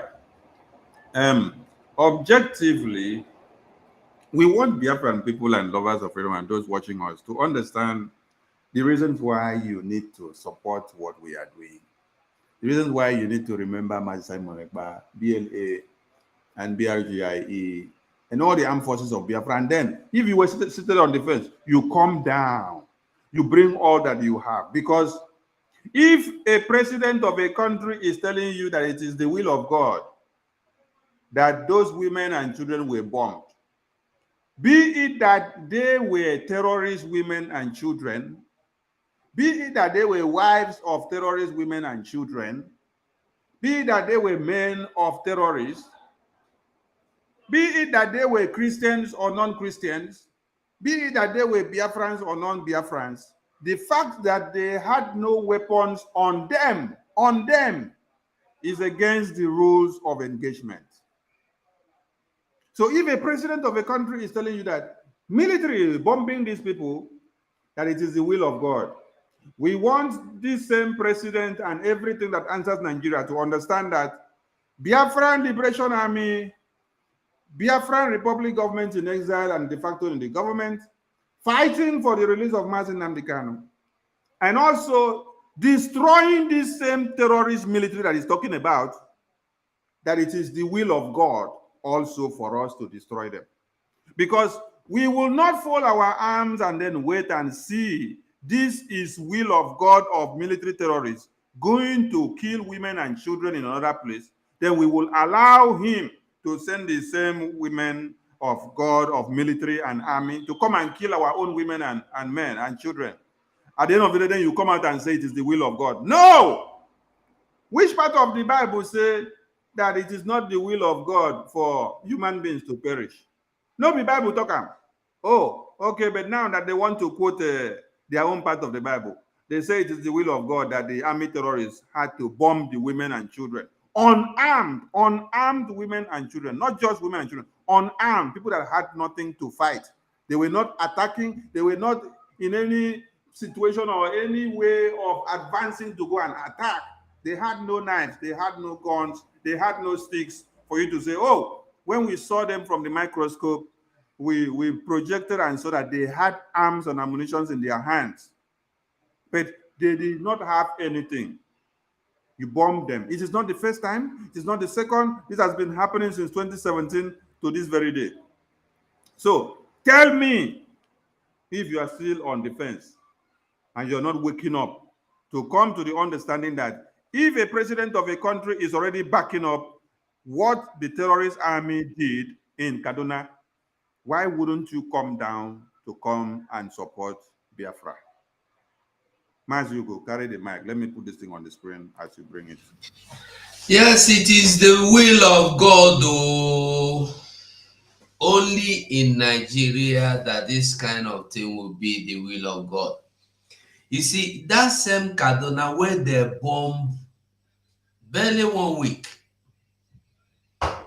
On the weekend, on the Saturday, close that door, you go away from there. I think that was the bombing happened maybe Wednesday or Sunday, Saturday or Friday. Then before 1 week, within 1 week, the same terrorists went to that same Kaduna. This post, if you look, you go see the date, 9th of December, on 9th. They went there, they drove away so many people. You know why? Not because they do, they no agree kidnap them again, because not because they refuse to pay, because they don't have money to pay tax. Now your Nigeria daily be this you. So why is it not the will of God? It's the will of God. Because it's only in Nigeria that the government of Nigeria knows, say, terrorists, they in charge of some locals, some community in a state, yet they are not pumping them. And they will still come and tell you, say, they look for terrorists. I will show you. Wait, make a look for them. Because when would they talk, people know they agree. Only in Nigeria, they will tell you that they are looking for the terrorists. That terrorists are doing this, terrorists are doing that. Thank God I see them. Now, same video. Now, they will tell you that terrorists they are looking for terrorists. They want to kill all of them. They are going into Sambisa forest. They want to go and catch the terrorists. Ask yourself, when terrorists, you know where they even get office, only in Nigeria. Master, sorry, put that video, make they listen. It's only in Nigeria that terrorists have secretariats, collect tax, yet they go tell you, say that they look for terrorists. Make we listen. Now, seen videos of people being whipped, able-bodied men being flogged because they failed to pay the tax that they were levied by bandits or Boko Haram in some parts of Nigeria. So, in exchange for protection, you pledge your allegiance, your loyalty to them, and whatever sum of money they tell you to pay, you will agree to pay so that you can have your peace, so that you can have access to your farms, so that you don't get attacked. This is not new. The police have to go and sit down and stop deceiving us that. He said this is not new. It's not even news again. It don't become the way of the people. In a country where they tell you, say, it's will of God for aeroplane to go and bomb people because they are looking for terrorists. The same terrorists you are looking for have office. Only in Nigeria, I hear with my ear say, terrorists get office. They collect tax. In the morning, if you they open your own secretariat, terrorists go open their terrorist secretariat. That is what they call Sharialization, Fulanization, Islamization. Yet, pay money to save your life. You say no. You want to go and build mansion. Listen to it. There are many of them, many of these incidents in many different videos. But just listen to this one. Listen. Oh, as if this sort of thing has never happened. It has happened. It has happened and it is still happening. Bello Turji in the northwest of our country is one of the three most prominent bandit leaders. And Bello Turji is in the habit of appointing district heads for communities under his control. And I know what in the community head. Traditional rulers. Now terrorists that appoint who be traditional rulers. Make God they listen. Support Biafra, say no. Just the same way that Boko Haram was appointing Amir and other people for communities under their command. So there is now a very thin difference between Boko Haram terrorists and the ubiquitous bandits of northern Nigeria. In terms of modus operandi, they are extremely similar. In terms of the capability of their fighters, they are similar. Because in the past, no one would believe that bandits could shoot down an aircraft. And we are seeing that it has bandits shot down an Alpha jet in down Sadao Forest area of Zamfara State last year. And we've seen another one happen this year. So it's not, these things are not new. They are not new. Na normal thing. Where we say if it happen, na normal thing. So when you hear your Jagaban tell you say military bombing Kaduna residents decided by God, not even is the will of God, decided by God. Of course, because them Fulanese, they are the gods of that country where you call Nigeria. No, that is why when I look at people praying to God for Nigeria, and they see foolishness. Now Bible call am folly. And they see foolishness. You go see a man wey dey learned, you go school, you sabi eat food, you sabi hustle for money, you go kneel down, they pray make God to bless Nigeria. Listen, nothing good will ever come out of that place where you call your country. Country where don't destroy, country where no dey in the presence of God. Just look at wetin president dey talk. I be think say na somebody write am, I no know say na him write am. Tinubu, God forbid that I will be a member of, I will belong to a country like this. Nothing where person no dey see, nothing.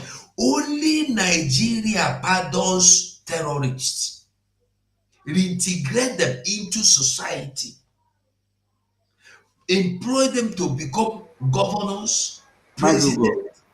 I beg, bring the other publication. Share it again on the screen. I want to take a screenshot.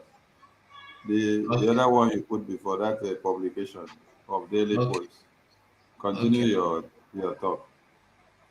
Okay. Yeah.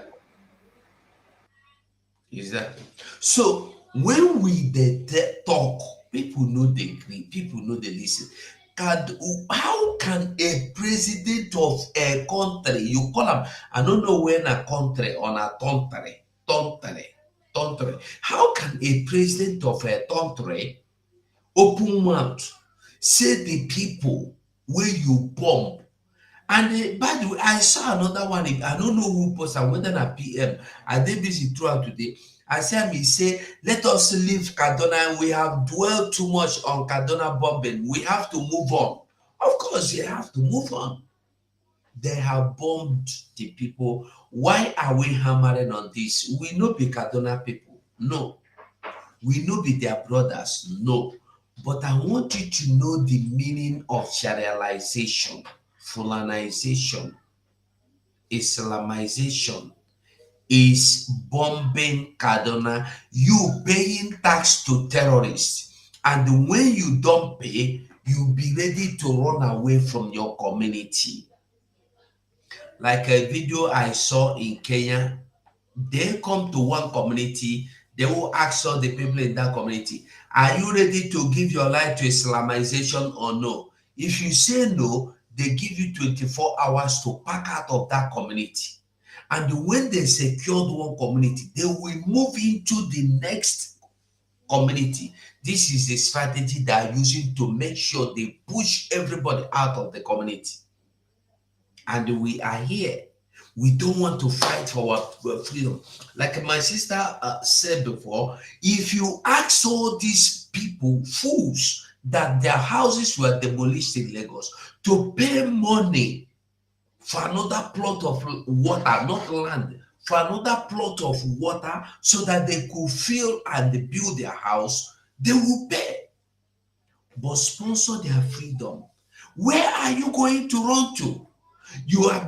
Those that build houses in Abuja now are running for their lives. Even the senators that told you is the most secure place are now telling you they are scared of their lives.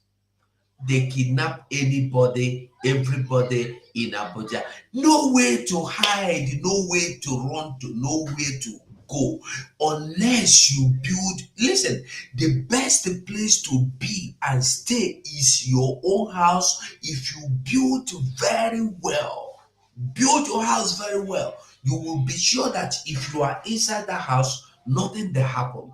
You see, when they were bombing Israel, because Israel prepared and they run into shelter. If you bomb from now till thy kingdom come, none of their citizens will die of any bomb because they prepared. Let us prepare our own home. Let us build our land so that Sharialization, Fulanization, Islamization will not even come close or near to us. The only best time we have is now. The best time we have is now. Thank you, Wachineke. Thank you, Wachineke. All right. As our time is ticking, and coupled with what we have on the table, Mazi the Prince, you talk on this, and then you talk connecting it with another thing that is coming on the screen, and Battle Cry the same. So let me scroll down to the next publication, because all we are doing is to make people to understand reasons why they need to come back to their senses, support this Biafra that they did not support before, and then come to understand what they need to do. Because if you don't do it, nobody will do it for you.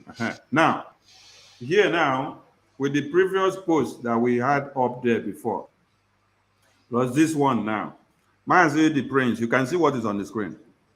They say that the Nigerian senators donate their December salaries to the military bombing victims in Kaduna. So, the question number one is, how many times have Biafrans been massacred? Mazuko, please mute your microphone. It's echoing. How many times have Biafrans been massacred? And did we see anybody come to donate money to give Biafrans? How many times have they raped our women and children? How many times have they cut heads to pieces? If not Mazi Simon Ekpa that stood his ground as they kidnapped Mazi Nnamdi Kanu, what would have happened to the people of Biafra today? From these 109 senators that donate their salary, which they call that the money has amounted to whether 109 million naira, you will see that 75% of the people that donate this money are from the Southeast. Yes, but they are the people donating this money to be given to the victims in Southern Kaduna. What we are making people to understand is that the people that are calling themselves one Nigerian leaders or rulers or politicians cannot help you, because the Biafra we are fighting for is not for them. It is for the poor man. It is for a layman. It is for the one that has been decapitated for many years. It is for you that has been to school and come out and then you cannot make ends meet. You cannot get a job. It is for you that have been driven out of Nigeria because of lack of anything. We find ourselves in another man's land, trying to look for greener pastures to feed back to our people. So, Mazi, please carry the mic. Explain and connect the dots and let people understand from the post of the president of one Nigeria and from the reactions of the senators in the Senate to the people that are massacred in Kaduna, comparing it to the people in the East, in the Biafra land, and then make them to understand the reasons why they need to come back to their senses to support Biafra. Even if they don't come to support Biafra, Biafra will still come, because we have come this far without their support. But we want them to wake up from their subconsciousness. Carry the mic, Mazi, the Prince. Thank you, my minister. Am I coming out clear? Yeah, very well, very well, very well. All right, my minister. As you go, I greet you. I greet you, my sister, and everyone on the studio. You see, I want at times when I look at our people, the way they behave and the way they think, I cry for them. Because when you look at someone and cry, it doesn't mean that that person is doing well. It means that, oh, this person have wasted himself or herself. You see this thing that is written up here now. Nigerian senators donate December salary to military bombing victims in Kaduna. Nkpa massacre, MNM massacre, Aba massacre. Even the people that was killed by Peter Obi, nobody knows that they exist. Even our people that were injured in this selection they did in Lagos, nobody knows that they exist. Look at what happened at Izombe. Nobody talk more of donating. Just like my minister said, if you go and check very well those that donated this money, all this Efulefu from southeast, all this Efulefu from this Biafran land are the major people that donate this money that you are seeing here. Because they feel when they donate this money, they will be relevant, they will be recognized. They will see them as people that are fighting for one Nigeria, one Zogilia, not knowing that they are digging their graves. And I want to tell our people that are in Lagos, just like our sister said, some of them that are building there, we are destroyed. If we ask them to pay for them to take that place and build again, they will pay again. You can see one man crying on the video that his house worth 300 million. But if they ask him to pay and build again in that same place, he will pay and start building. That is somebody who is in the grave, not knowing that he is in the grave. If you ask him now to pay ordinary 5,000 naira every month, 1,000 save for our liberation army, he will tell you go to hell with your liberation army. Whether they whether they contribute 1 naira or not, those people that feel that they have that money, Biafra will come. Whether devil likes it or not, Biafra will come. I see, anytime I look at those people, even my own uncle, any of my friends that is among these zoo elected people, I will look at them as the person as a foolish human being, somebody who has no brain, who has no sense. Why? Because you that is elected, you swear an allegiance, an oath to somebody, not to make your own land to be vibrant or to bring progress to your own land. While the person you swear allegiance to is making everything possible for his own land to progress. Is it not foolishness? That is foolishness. My minister, I don't have much to tell our people. The only thing I want to tell, whatever you have, that is what I want to say. Whatever you have, put it on that our pause where we support our BLA, BRF, and BDF, all our arms wings. Put it there, whatever you have, just drop it there. You know, when our Prime Minister took over, So many people called him names. They do so many things. Even my own brother do so many things. I look at them and I laugh because whatever my spirit tells me never fails. I stick to our prime minister till date, and I will continue till the kingdom of God come on Biafra land, because this is the kingdom of God that will come. Catholics, they started praying for this kingdom of God to come before I was born. They are still praying for that kingdom to come. And they did not know how the kingdom is like, how the kingdom will come like. They have never for one day asked, this kingdom we are praying for it to come, how is it going to come? What is the plan for this kingdom to come? And who is going to bring this kingdom? Because we are told that the Savior will come at night. The second coming of Christ is to do what? Is to take his own people to heaven. But he told you to pray for the kingdom, for his kingdom to come on earth as it is in heaven. And you have been praying. That kingdom, you don't know how it's going to come. And somebody is now working assiduously to make sure that the kingdom comes. You that is here, knowing that do not know how and when and who is to bring the kingdom, and somebody is telling you this is the kingdom and we are fighting to get that kingdom. This is your own duty for that kingdom to come. You refuse to perform that your own duty. You say it's not the kingdom. Are you not a fool? But we that stand and fight for this kingdom, we will get this kingdom. The same Bible says that the kingdom suffereth violence, but the people that will take it is people that are violent, very, very, very violent. Violent people that will take it.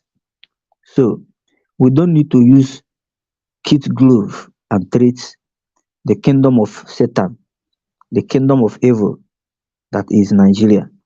We have to use violence, just like our PM is using it for them. That violence is what they want, and that is what they need. And they are seeing it now. Before now, they are telling us that if whatever we want, they will give us. Ahmed said that Nigeria belongs to them. Whatever they say is what will go. That they cannot vote for anybody that is not working for their own good. But today, their mouths have changed. They are begging. We are just starting. And very soon, they will know that we are 100% ready. This idiot said, if it is war, that they will give us war. That Nigeria will not. I tell him, we are already at war and we are ready to fight it to finish. Because our leader said, we will fight this war if it is only one man and one woman, or even one woman or one man that remain in Biafra, they will continue. But the main point is that Biafra must come, and Biafra must come. Thank you.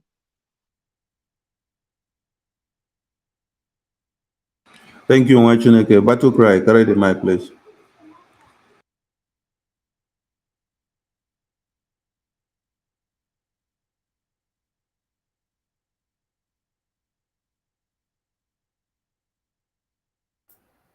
Battle cry, we can't hear you. Are you there? Yeah, I'm here.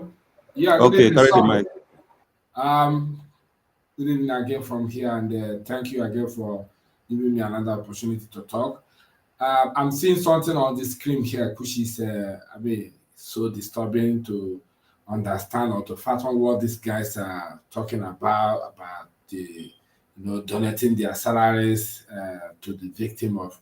Is it the duty of government functionaries to compensate the victims, or the duty or responsibility of the government itself, the government that is ruling the country, that bearing the negligence of the army bombing operation? So this is something that are they trying to say that the person in question, whose government has played a role of military negligence, of attacking his own citizens, unjustly, is not able to talk or to deliver a word. What is the meaning of this donating? How much do they have? Who is going to account this donation of their salary to the victims?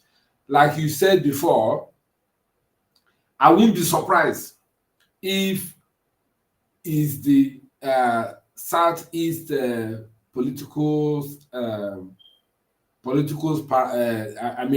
functionary that have said, that have brought up this suggestion to donate their own salary. There's no way if Southeast didn't involve in this kind of nonsense, it will not come up on the media. If the Northerners say it, you will not see it on the media. But once the Southeast come up with it, they will not bring it to the media, and other people will pretend. Tell me, when they were donating palliative, which region donate most? The most people that donated the billions of naira during palliative is Southeast. Stupid billionaires in the Southeast. They're the one that do. I know one man who donated 2 billion naira. I'm asking myself, 2 billion naira? Who is he pleasing? Is he pleasing the Buhari government, or is he pleasing the Nigeria, or is he? They try to play a role for people, for zoo government to accept them, to see them as compatriots, or maybe philanthropy, or to show that they have the heart of Nigeria. At the same time, they will floor them on the floor. This is alarming. Okay, now let me start saying by this headline here now. If they are going to bring their salary, there is no date or time they are bringing their own salary. They didn't even form the committee. They didn't even form the board of directors that is in charge of this donation they are making. This is empty mouth. Nothing is coming. For now till tomorrow, ask any of these Kaduna victims if these people donated money to them. They will say they didn't see any money. This country called Nigeria is just a full contraction. It's a fraud. Like one professor said on Zoo TV, I think it was TVC. He said Nigeria is a fraudulent arrangement. What you saw here on the screen is nothing but a scam, complete scam, because everybody in the zoo know how to scam, both the government of the day and all the political actors. They know how to scam their own citizens. Tinubu cannot say that he will donate his own salary, or he will not suggest all the senators or all the governors to donate their own salaries for these victims. No. And he will not say that government has planned to raise funds to compensate the victims. No. He will not say, oh, okay, on this salary of military agency or security agency, because of your negligence for bombing these people, innocent people, your salary will be cut into 3. 2 will go to the victim, and 1 you will have it. There is no disciplinary hearing. There is nothing like punishment or penalty against these people that carry this oppression. All they can say, empty mouth, that they will donate their salary for the victims. Have they been able to identify these victims? The family that are involved in this guerrilla operation, have they been able to identify them? Have they been able to, disclose them, or just invite them to Abuja to have a meeting? If the presidents or maybe the senators are afraid to travel to visit these victims, have they been able to invite them the same way they invited the Chibok girls? No, but they are just sitting in one place making an intimate. Let me not just take much of time for this thing because we have stayed long here. This is rounding table and we're just rounding up. But I will just draw the curtain here. These people, they are just making empty promises, as simple as ABCD. Thank you very much from here. Thank you, Mwachineke. Thank you, the audience. We are not so concerned whether their promises are factual or truthful. What we are concerned is to connect the dots and to make Biafrans to understand the wickedness of the senators that you have, both in the north and in the south. Biafrans have been massacred, have been bombed, and no compensation from senators were paid. Senators did not come to donate their salaries of 1 month or 2 months to Biafrans. That's the point we want Biafrans and those listening to us to understand.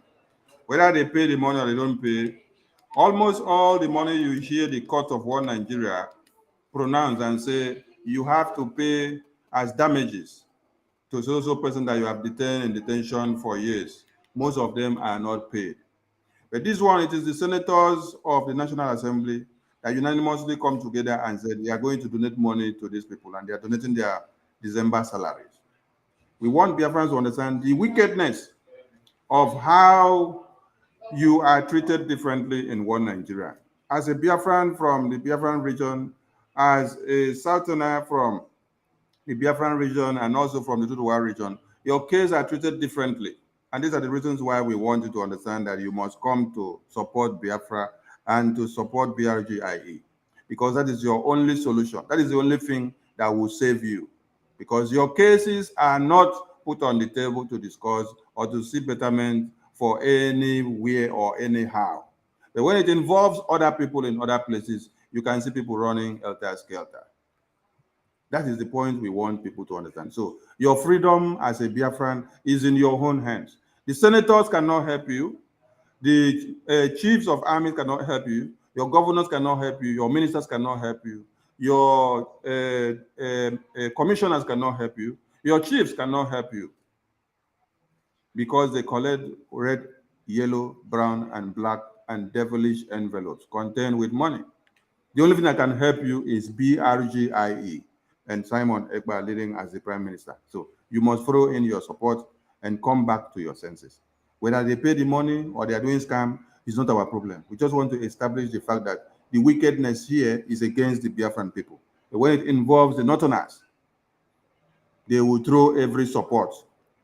Even the people that are coming up with this prayer in the Senate will be the top-ranking Biafran senators that will be leading this prayer in the Senate. But why is it that when it happens in the Biafran region, it's a different thing? That is why we are trying to make everybody to understand something, that you must come back to understand what we have been saying. Your cases cannot be handled. Your cases cannot be given preferential treatment. It is only you as a Biafran that can speak and can bring your issue to the table. That brings us to the sit at home, which is to flog one Nigeria and to make them to understand that we are in for freedom. So, now, Mazi Ugo, I hope we can see this thing on the screen. So, please, do well to explain to Biafrans point 1, only point 1. Another person will pick point 2 and explain to Biafrans the point-by-point reasons why we are embarking on the sit at home. Pick the first point, Mazi Ugo. Okay. Following the demand by the Biafran people for more sit-at-home civil disobedience, the Biafra Republic government in exile and the Biafra de facto government in homeland wish to notify Biafrans that there will be sit-at-home civil disobedience starting from 15th December 2023 to 19th December 2023. The sit-at-home is for the following reasons. 1, demand the immediate and unconditional release of Mazi Nnamdi Kanu, who remains illegally detained and who remained illegally detained at the DSS dungeon, and his next court date is on the 15th of December 2023. Now, this 15th falls happens to be on Friday, this coming Friday. I want to make we get one thing straight. When somebody asks you why you want to sit at home to suffer yourself, you tell and say, you dey fight, make Mazi Nnamdi cannot come out. They go ask you, what you concern yourself, concern Mazi Nnamdi Kanu? You dey chop Panadol, you dey drink paracetamol for another person headache. Tell them no. Because we just explained to you that the bombing in Kaduna in Nigeria, your president said is the will of God. And the same Kaduna bombing, we still see this week that terrorists pursued out many people from their land because they did not pay tax. And in the same Fulani land, northern area, we still see, say, Fulani, they collect tax, they get offices, secretariat in their offices, they get local governments. And the terrorists themselves, they there, they collect money, they work on daily basis. Nigeria know they go bomb there. Now all these things, Mazi Nnamdi Kanu, they fight, make you no come your land. That is why they kidnap him. Because if they no leave him, they want finalize you. Mass burial no there for our land because of Mazi Nnamdi Kanu. God know they send army, may they come bomb our land, may they come bomb innocent citizens, children and women. Our people know they enter IDP camp. You know, I was just watching some documentaries of IDP camps because in Benue State, there were more 7 centers or 4 centers, they added more centers because people were many. And when I was watching the news, I didn't see a man. I saw women and the children. I couldn't ask the people when they watch me for the video, where are the men? How can you see more than 1,000 people? One single man no dey inside. Even Kamsi, nobody reached the age of Kamsi. Among them, babies, women. This is just the finalization agenda we will talk. All these are what Mazi Nnamdi Kanu is fighting against. This is why they kidnapped him and threw him into dungeon.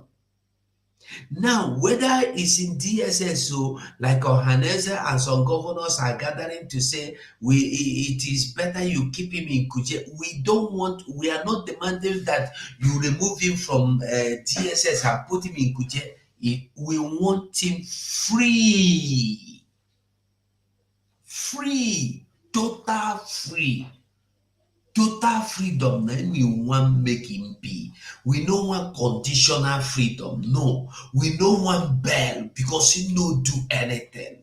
Because the same court where una they foolishly go, now that court to tell una say this man, you know, go bring and come court, any court again, anywhere in this world, because there is nothing to go to court about, unless there is something else. Still, the useless, wicked people carry them, they go to same court. Tell them say, Mazi Nnamdi Kanu is like the breath we need to live. Thank you, Mazi.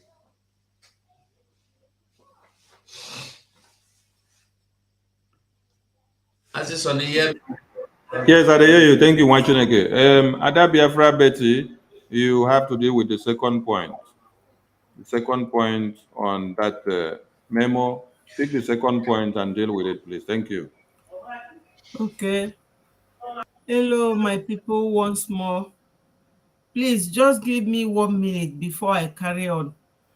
You know, when the other point where the president of Nigeria said that it is the will of God that the bombing took place, I'm saying that he is very correct, because as long as they are holding Onyendu, God will never allow Nigeria to know peace.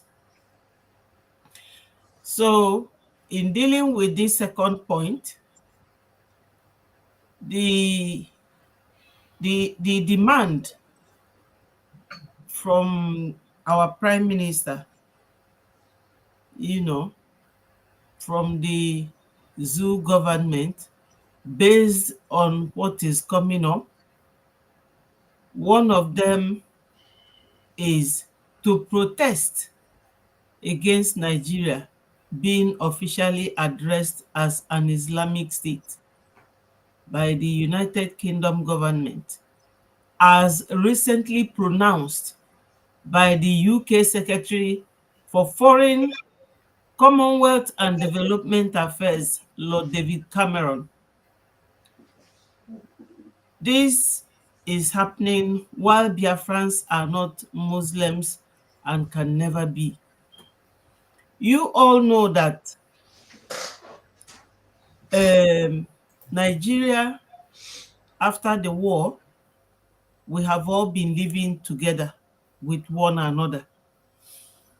They say no victor, no vanquished. Nobody cared about Christians, what we do. Nobody cared about Muslims or Judaism or any other religion or traditional religion until 2015, when the Islamization agenda man Buhari came in. That was when all these problems started all over again. And that goes to show anybody that this had been the idea of these people, their agenda, very hidden then, but it is no longer hidden now. You know, my dad told us that these people, when Usman Danfodio came to Nigeria, this has been his agenda. And he was killing and coming down to middle belt. That's like Kogi and Plateau State, all those areas. And these Kogi people waged them. And Usman Danfodio killed a lot of their men. Otherwise, they would have come down like they are in Kwara State now. So my dad told us this story, that people from Kogi, they lost all their men. So people from Igbo land had to go and pregnant their women to have men again. So he said to me, to us, because we are very many, and in the evening sometimes when he comes back from work, my dad, he will be telling us stories. He told us these stories that most Kogi people we see today are from Igbo land, because men from Igbo land and Soka and all that, very close to them, were the people that they agreed should come and pregnant their women so that they will start having men again. So sometimes when you look at these people, they will look at us, but I'm only digressing. But it is good to point at that, to let us know that these people have had this agenda ever before now, and they are coming to rub it on our face, you know. So they never wanted us to worship under what denomination we believed in, which is Christianity, but they want to force everybody to be the same as them. And God, Chukwu Okike Abiama, never wanted it to happen. That was why the Benue people waged them, and they never came down to Islamize us then. So not now that there's sophisticated whatever they want to fight with. They cannot do it.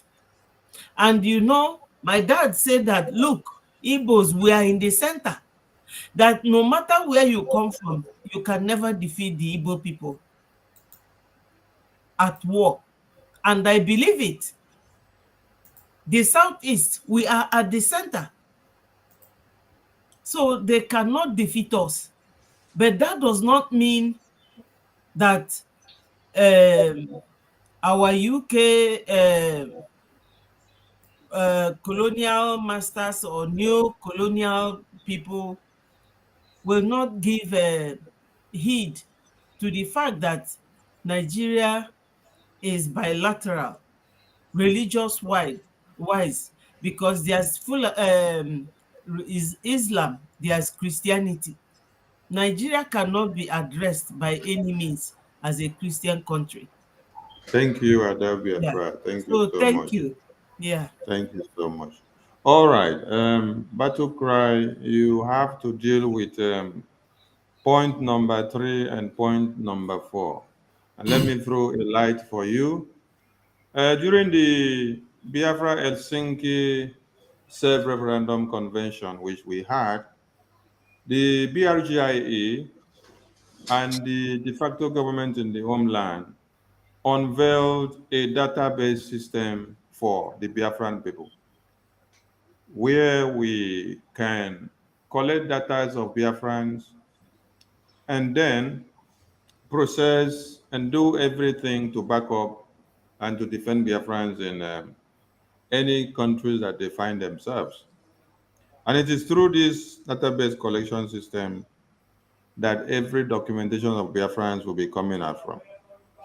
So from what is there on the screen, you get to understand that the database collection is part of the template of the BRGIE as a government in exile. It is our legitimacy to own it and to have it as a government. So you're going to make Biafrans understand as a point of order, point number 3 and 4, you will deal with that and explain to Biafrans in line with the ordinances of the sit-at-home of 15th to 19th of December 2023, part of the demands. Thank you. Thank you again. Biafrans, you see, it is important that we knew that in every organization or movement, there will be a leader. We thank God that we already have a leader who is projecting all these things to us, the Prime Minister himself. And we all know that the Prime Minister operates digital, it's not analog.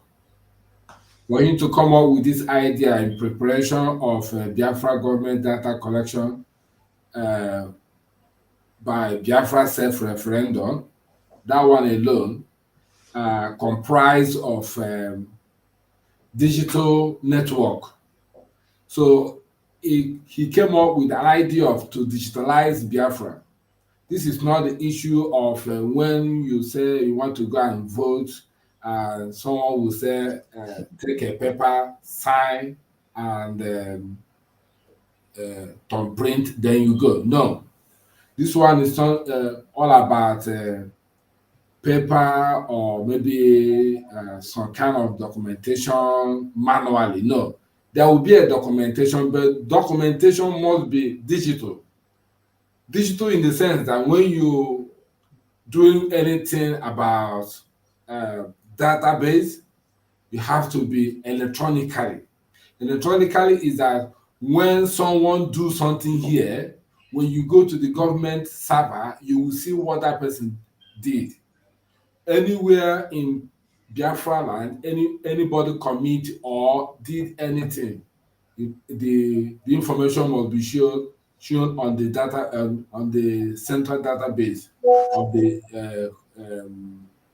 the country. So collecting of database is to ensure how many and who is in the country. Database has to do with your age, your father, your mother, your siblings, your wife, in fact, your family, all about you. That's what the collection of database to know who is who. This one is not a matter of migrating Janjaweed from Senegal or maybe Senegambia. They will come in. You don't know who is who. If you ask him, who are you? He will point a cow to you. No. Once you catch somebody or you ask anybody, who are you? When the person says, why are you laughing? Yeah, I'm saying the reality because we here in diaspora we're bringing, technology, the way of civilization, so that nobody mess around, nobody comes in, say that his forefather come into the country or come into the Biafra land 1804, blah blah blah. They start jihadis or they start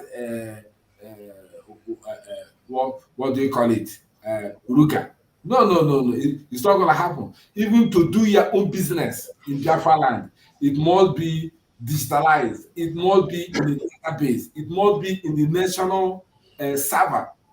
So that business, once it's registered. It's not going to be analog. That is in preparation for government data collection of Biafrans and followed by Biafra self-referendum. That was what was declared and projected in Finland during the Biafra self-referendum. It was said there, it was declared there, and is now on public domain that such has been declared. And that's how we are going to take it and move it. So Biafrans, we are on a good shape. If the Biafra Prime Minister have said it, it is on record, and such has been proposed. The proposal is bringing to us is what is up to date according to the modern days. It's no more like zoo where people do anyhow. Somebody can even kill a 3 years old baby and nobody knows when that baby was born or maybe actually how old it is. They might just give us a figure, maybe it's 3 or 4 years old, but such a thing, we need full information so that once we track it, it will be on record. And number 4 here is telling us to further put the world on notice that Biafra are taking their future into their own hands. So taking your own hand, you have taking the country by your own hand to determine your own future.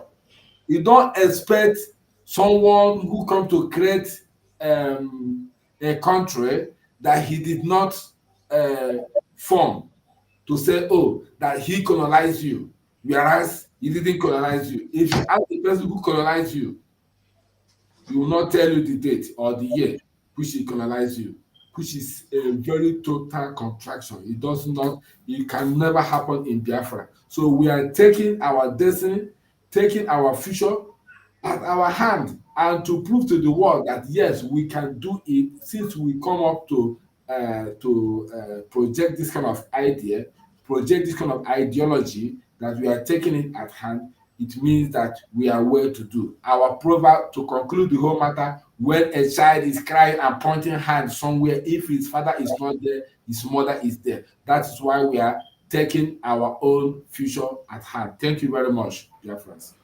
Thank you, Wachineke. Mazi Prince. You will have to deal with point order 5 and 6. Point order 5 and 6, you can see it there. Then let me read. Point order 5 says to demand the immediate withdrawal of all Nigerian forces from the 40 United States of Biafra territories.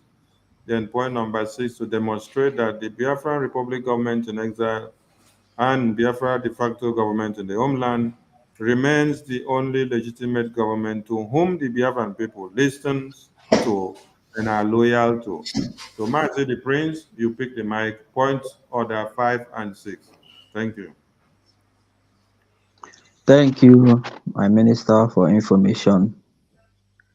Biafrans, I greet you all.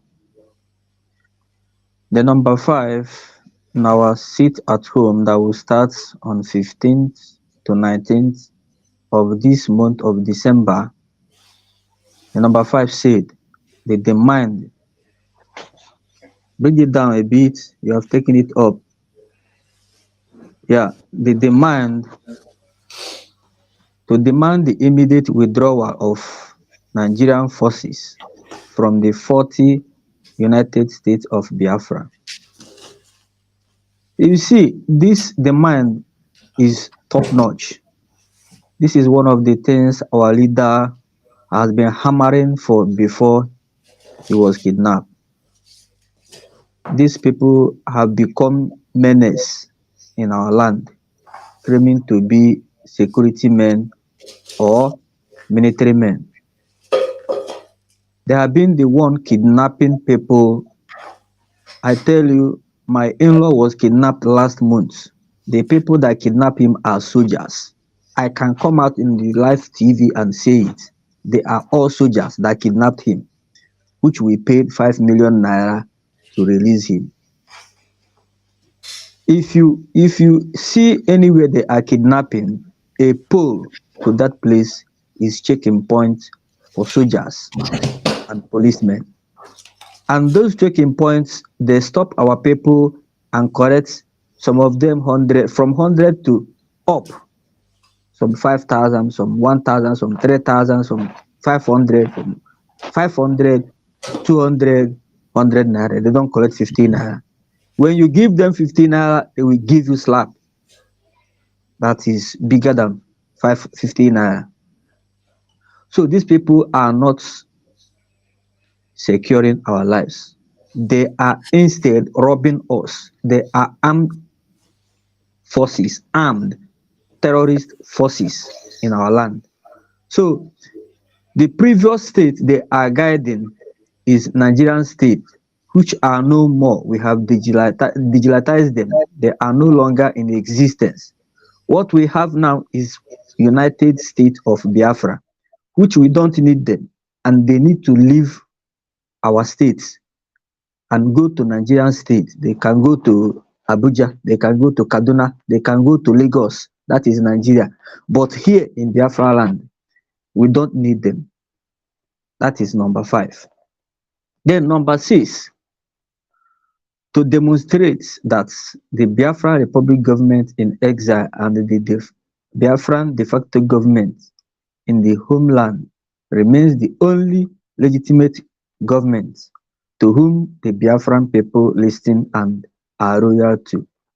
110%. In Biafra land, which I am today, nobody listens to any governor. Whatever they do, you see them doing, they do it by force. They force you to do that which you don't want to do. Like terrorists, you don't want to pay for tax to go to farm. They will chase you away from your farmland, from your homeland, they will chase you away. But when BRGI, the Biafra Republic government and the de facto government say a word, sit at home, everywhere in Biafra land will sit at home. We listen to our people because they carry us in their hearts. They know that which pinches us. We wear the shoe, but they know where the shoe is pinching us. We that is wearing the shoe don't know where it's pinching us, but them knows where the shoe is pinching us because they understand all these things more than we do. So the Biafran people listen to Biafran Republic government in exile and the de facto government in whole land. That is the legitimate government we listen to. Every other thing you see that is happening, that is not Biafra Republic government and the de facto government in the homeland, are by force. They force people to do it. That is why you see whenever they are moving around, they go with escort, they go with police, they harass people. You can never see anybody submitting to them, doing something with, because when you do something with anger, that thing does not mean that you want to do it.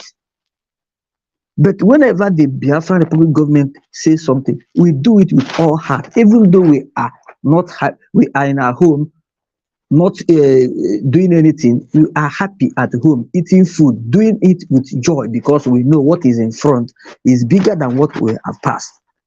My people, this is the only government we have to listen to. Thank you, my minister. Thank you, Mwachineke. And then I will take the number 7 and 8. To the sit at home of 15 to 19, which is to destroy everything that has to do with one Nigeria, cut their shields and destroy them to pieces. Point order number 7 says to invalidate the illegitimacy of those who parade themselves as Nigeria's representatives within Biafran territory. All those governors, ministers, senators, commissioners, House of Assembly members, Supreme Court leaders, and all nonsense. All the ones that answer anything, Nigeria, and you're representing the interests of one Nigeria. This sit at home is to send a message to you and to warn you that you should stop parading yourself as one Nigerian representatives in Biafran territory because you are illegal. When we say illegal, we mean you are fraudulent. When we say illegal, we mean you are a thief, you are a criminal, you are acting unaccepted by the people. You are stealing. You are here for the purpose of killing, maiming, raping, taking out of our organs and selling them out to American people who can pay $225,000 for one single organ. So for example, you kidnap one of a Biafran and then you remove all the organs on the body. You know how much it means. That is why some Biafrans, when they are kidnapped before now, you don't see them. You find them everywhere, you don't see them. That is the end. But Biafran Liberation Army, BRGIE, has come to be your end. And the finisher of our time, our Prime Minister, is here to make sure he takes it to the very last end. So, the sit at home is a warning that has been enumerated of all these points from point 1 to point 8, and you must take it very serious and act on it. If not so, you will come back to the National Assembly and House of Assembly to give another report. You'll be crying this time and crawling. Point number 8 says to delegitimize all the rogue regimes,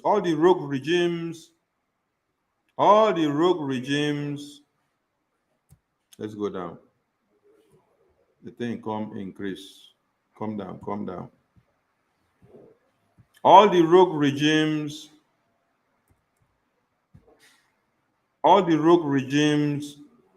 representing Nigeria within the 40 United States of Biafra. You know, when you say rogues, some people may not understand. It is not rugged, it is rogues, criminals, thieves, embezzlers, those that came to embezzle you. All your money that you have been paying for your children's school fees, do you get any grant from the government? No. All the natural resources, starting from the hard minerals and the ones that is not hard, that they've exploited from your lands. Do you see any dividends of democracy coming back to you? No. That is why they are all rogues. They are all criminals and embezzlers. They come to steal. They come to kill. They come to maim. They come to exploit your lands of all the resources that God has embedded in them. They did not come to explore. There are differences between exploration and exploitation. What the zoo terrorists and the enablers that they have in Biafra land does is that they exploit you. They exploit everything you have. From the last thing, like palm oil that is deposited in your land, whereby you will plant a palm seed and then it will germinate and grow and become a palm tree. From there, you can make ends meet from the oil. They exploit you from that very one to the last one that all their eyes are fixated on, which is the oil and gas that can produce and also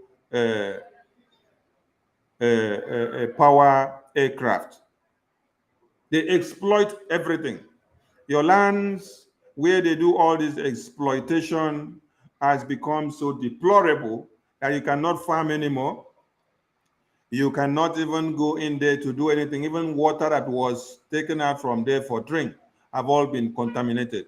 The fishes in those rivers are all dead. These are some of the reasons why any place you dig in Biafra land, you may likely hit up with oil and gas in the earth crust. And you don't ask yourself why. How come? Is it only in Biafra land that this happens? That oil and gas is spread everywhere in the earth crust? No. The decomposition of the fishes, the seabeds, in the riverine units and in the waters, and where they have used oil and gas exploitation to destroy the lands, makes the seabeds that have decomposed to go into the rocks. At a certain time when you are digging water or drilling water, you get to meet in between the rocks where these decomposed fishes has created oil and gas that sparks out. Some of you may not understand how this comes to be in the chemical arena. This is what happens. When the one that happened in Enugu that they said they were digging or drilling water, at the end of the day, they saw gas coming out and they could not contain the gas. Even the chemical department of the foolish government could not come to know how to harness it. This is how they come to be.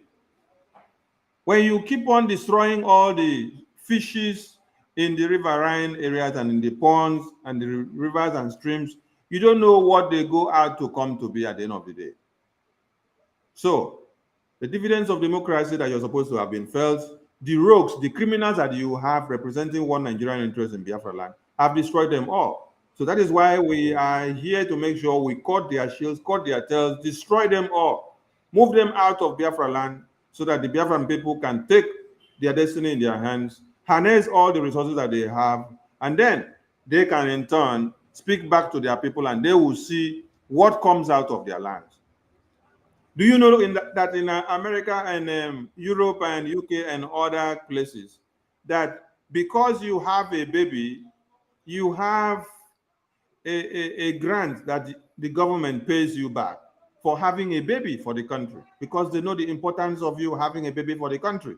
You are contributing to the growth of the country. The dividends of democracy from the oil and gas and every natural resources is paid back to you because of the baby that you have for the country. You are helping the country. Do you understand that? Does that happen in your Nigeria? No. In Nigeria, where they have destroyed everything about you, all the oil and gas money is enjoyed and owned by the politicians who claims to represent the interests of one Nigeria, who can kill you to maintain that positions. But their children, they will take them to America and UK to go and stay and school. While where you are schooling, the place is so bad that even a madman in America, you will not wish to stay in such place. Where you call asylum camp in Europe and America and UK, it is well furnished. It is a place where some of you will even love to stay forever without wanting to go back to Nigeria. Asylum camps in America and UK and Europe. But in Nigeria, IDP camps where your women and children have been thrown into looks like dustbin. Dustbin. Mazugo, sorry, let me open your mic. You go there compare prison. Okay, prison. Okay, you see, prison. Oh, Mazugo, now they tell you about prison. So, prison for here, for this Western world where some of us did. You go even they enjoy prison, say you don't even want to come out for prison to go back. They hear me? But prison in Nigeria, you are on hard labor. 247, you are on hard labor. They go, they tilt ground. They go, they carry iron. They go, they do all sort of things. But prison in America or other Western world, or where they know what democracy is all about, it's like you're going for rehabilitation. They rehabilitate your brain. You stay in prison and you are even learning of new trade. At the end of the day, when you come out from prison, you can even come and start teaching other people that have not even gone to prison what they don't know, because you have gone to learn a lot. They have rehabilitated your brain. So if you were into a criminality that took you there, you will even come back to educate other people and tell them, no, this is what you need to do. This is what you need to do. This is how it should go. This is how it should go. Because I have learned a lot from where I came out from. You will see people come out from prison in these countries that we find ourselves here. Someone that the head was like this, my head. So you see, as my head, they boni. Person waiting for prison here for like 1 year or two, come out. He go begin to grow fine hair. You go see him face they shine. All go there waka. He go look fine past me. He go there like Obama pikin. Where they chop better money, but now for prison I do. But me, why are they outside? I no go find like person waiting for prison come out. This is when you understand what it means to be talking about nation building. You understand what it means, the interest of the citizenry. You know what you are thinking for the people. Not a president that is telling you that for Fulani terrorists to massacre you, that it was the will of God. Not for a president to tell you that bandits taking over your community does not mean that they have taken over, that they are just there to act film. Hey, hello, Mero. So we want people to understand what Biafra is bringing to the table for you and why you must support us to restore Biafra. If you don't want bandits to be doing like this in your communities, come back to your senses and support the Biafran Republic government in exile. The sit at home has come to stay. It is to punish many people and it is to bless many people. It is to bless the Biafrans, it is to punish the enemies of Biafra. It is to destroy the enemies of Biafra, and it is to create the way for the Biafran people. It is to cut the shield and destroy the legs of the terrorists coming into Biafra land, and the governors that are aiding and abetting them, and all the ministers and senators, and the commissioners, the village chief, anything that aids one Nigerian terrorist to the massacre and genocide of our people in one way or another. The sit at home is to make sure that we destroy you. Do not ask us for judgment. Judgment is of God to judge. Our own is to send the people that merit the judgment to go down to the judgment ground. Why? Because you came to kill our women and children. Our own is to do what? Fire for fire, tit for tat.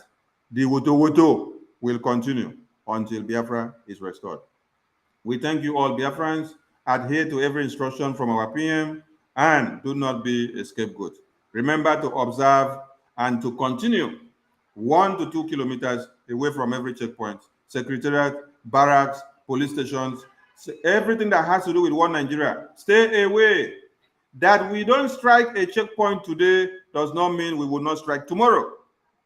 Where it is free for them, I say even today, you may be surprised that in the next seconds, we will strike that place. We don't announce where we are going anymore. So that is why we are telling you to be at alert and stay clear so that you don't become the scapegoat. We appreciate you all for listening to us. We have stayed here for almost 3 hours because of how expansive the topic has been. So we appreciate all our ministers, and we will take one minute to say thank you to Biafrans as we draw the curtain. We start with Mazi Prince. One minute, please. Just say thank you to Biafrans, and then we draw the curtain. Thank you. Thank you, Biafrans. Thank you for listening. Thank you. And adhere to all our PM's messages and admonition, and our BDA team information. Adhere to everything you have been told to do. Thank you, everyone. Thank you. Thank you, Mazi Prince. We go to Biafra Betty. 1 minute, please. Thank you. Okay. Thank you, my people, for coming over. We have talked a lot, and we thank you for your presence. You are always there for us. You are the reason we are here. We all know what is up. So let's not hesitate in answering our Prime Minister. Onyendu will definitely come out. I thank God on your behalf. Thank you all and have a very good evening. Watch me tomorrow morning, my people. Thank you, Ada Biafra. Please, as you're watching us, remember to subscribe to Ada Biafra's channel. I'm going to put the link on the comment section now. So you click the link and go there and continue to watch. Battle Cry, 1 minute, please. Thank you. Thank you. All hail Biafra. Biafra will move. Biafra Republic government in exile. Peace, unity, and equity. We stand. Long live Mazi Nnamdi Kanu. Long live Biafra Prime Minister Mazi Samanipa. Yes, we have come to the end of the show, and I think each of every one of us might have had all we have just said and picked one or two things, and it doesn't end there. What you hear, try to share it, try to dispense henceforth to other people, family and friends to hear what we're saying. So we can't go on and on and on. We have to just hold it as it is now. And next time again, we are coming out with a very big bundle of information again. But for your update, always visit the tweet of our Prime Minister to pick up the latest update there. That is where the center of this media is coming from. Thank you very much from here. This is Biafra Battle Cry Channel TV. Good evening, good morning, and good afternoon, depending on where you are watching. Let's go carry on and bless us. He said, bye. He said, thank you, Machineke. Mazi 247, grab the mic. All right. Thank you so much, Mazi, Sonny, and everyone of us in the studio. Ada Biafra. Why didn't go in a teaching the working in? Thank you. Biafrans, I thank you all. I want us to remember this Friday, the sit-at-home kicks off until 29th, and we must see the change. If you no see change, no stop. We are fighting. We are running. We are trying to keep our lives. We are fighting to survive. We are fighting to live. So, when anybody asks you why the fight for Biafra, if you no fight, you go die. True. If you no fight, you go die. I must say thank you so much and good night from here. Thank you, Mary. Thank you to all Biafrans. Thank you. And from us from here, we see you on the other side. The Ada Biafra's channel again. No. Yeah, it's Betty Ford I've given them the link. Please, my people, try and follow me. I've given them the link, so they'll just click the link and then go over there. And we must continue. Thank you so much. Thank you. Thank you.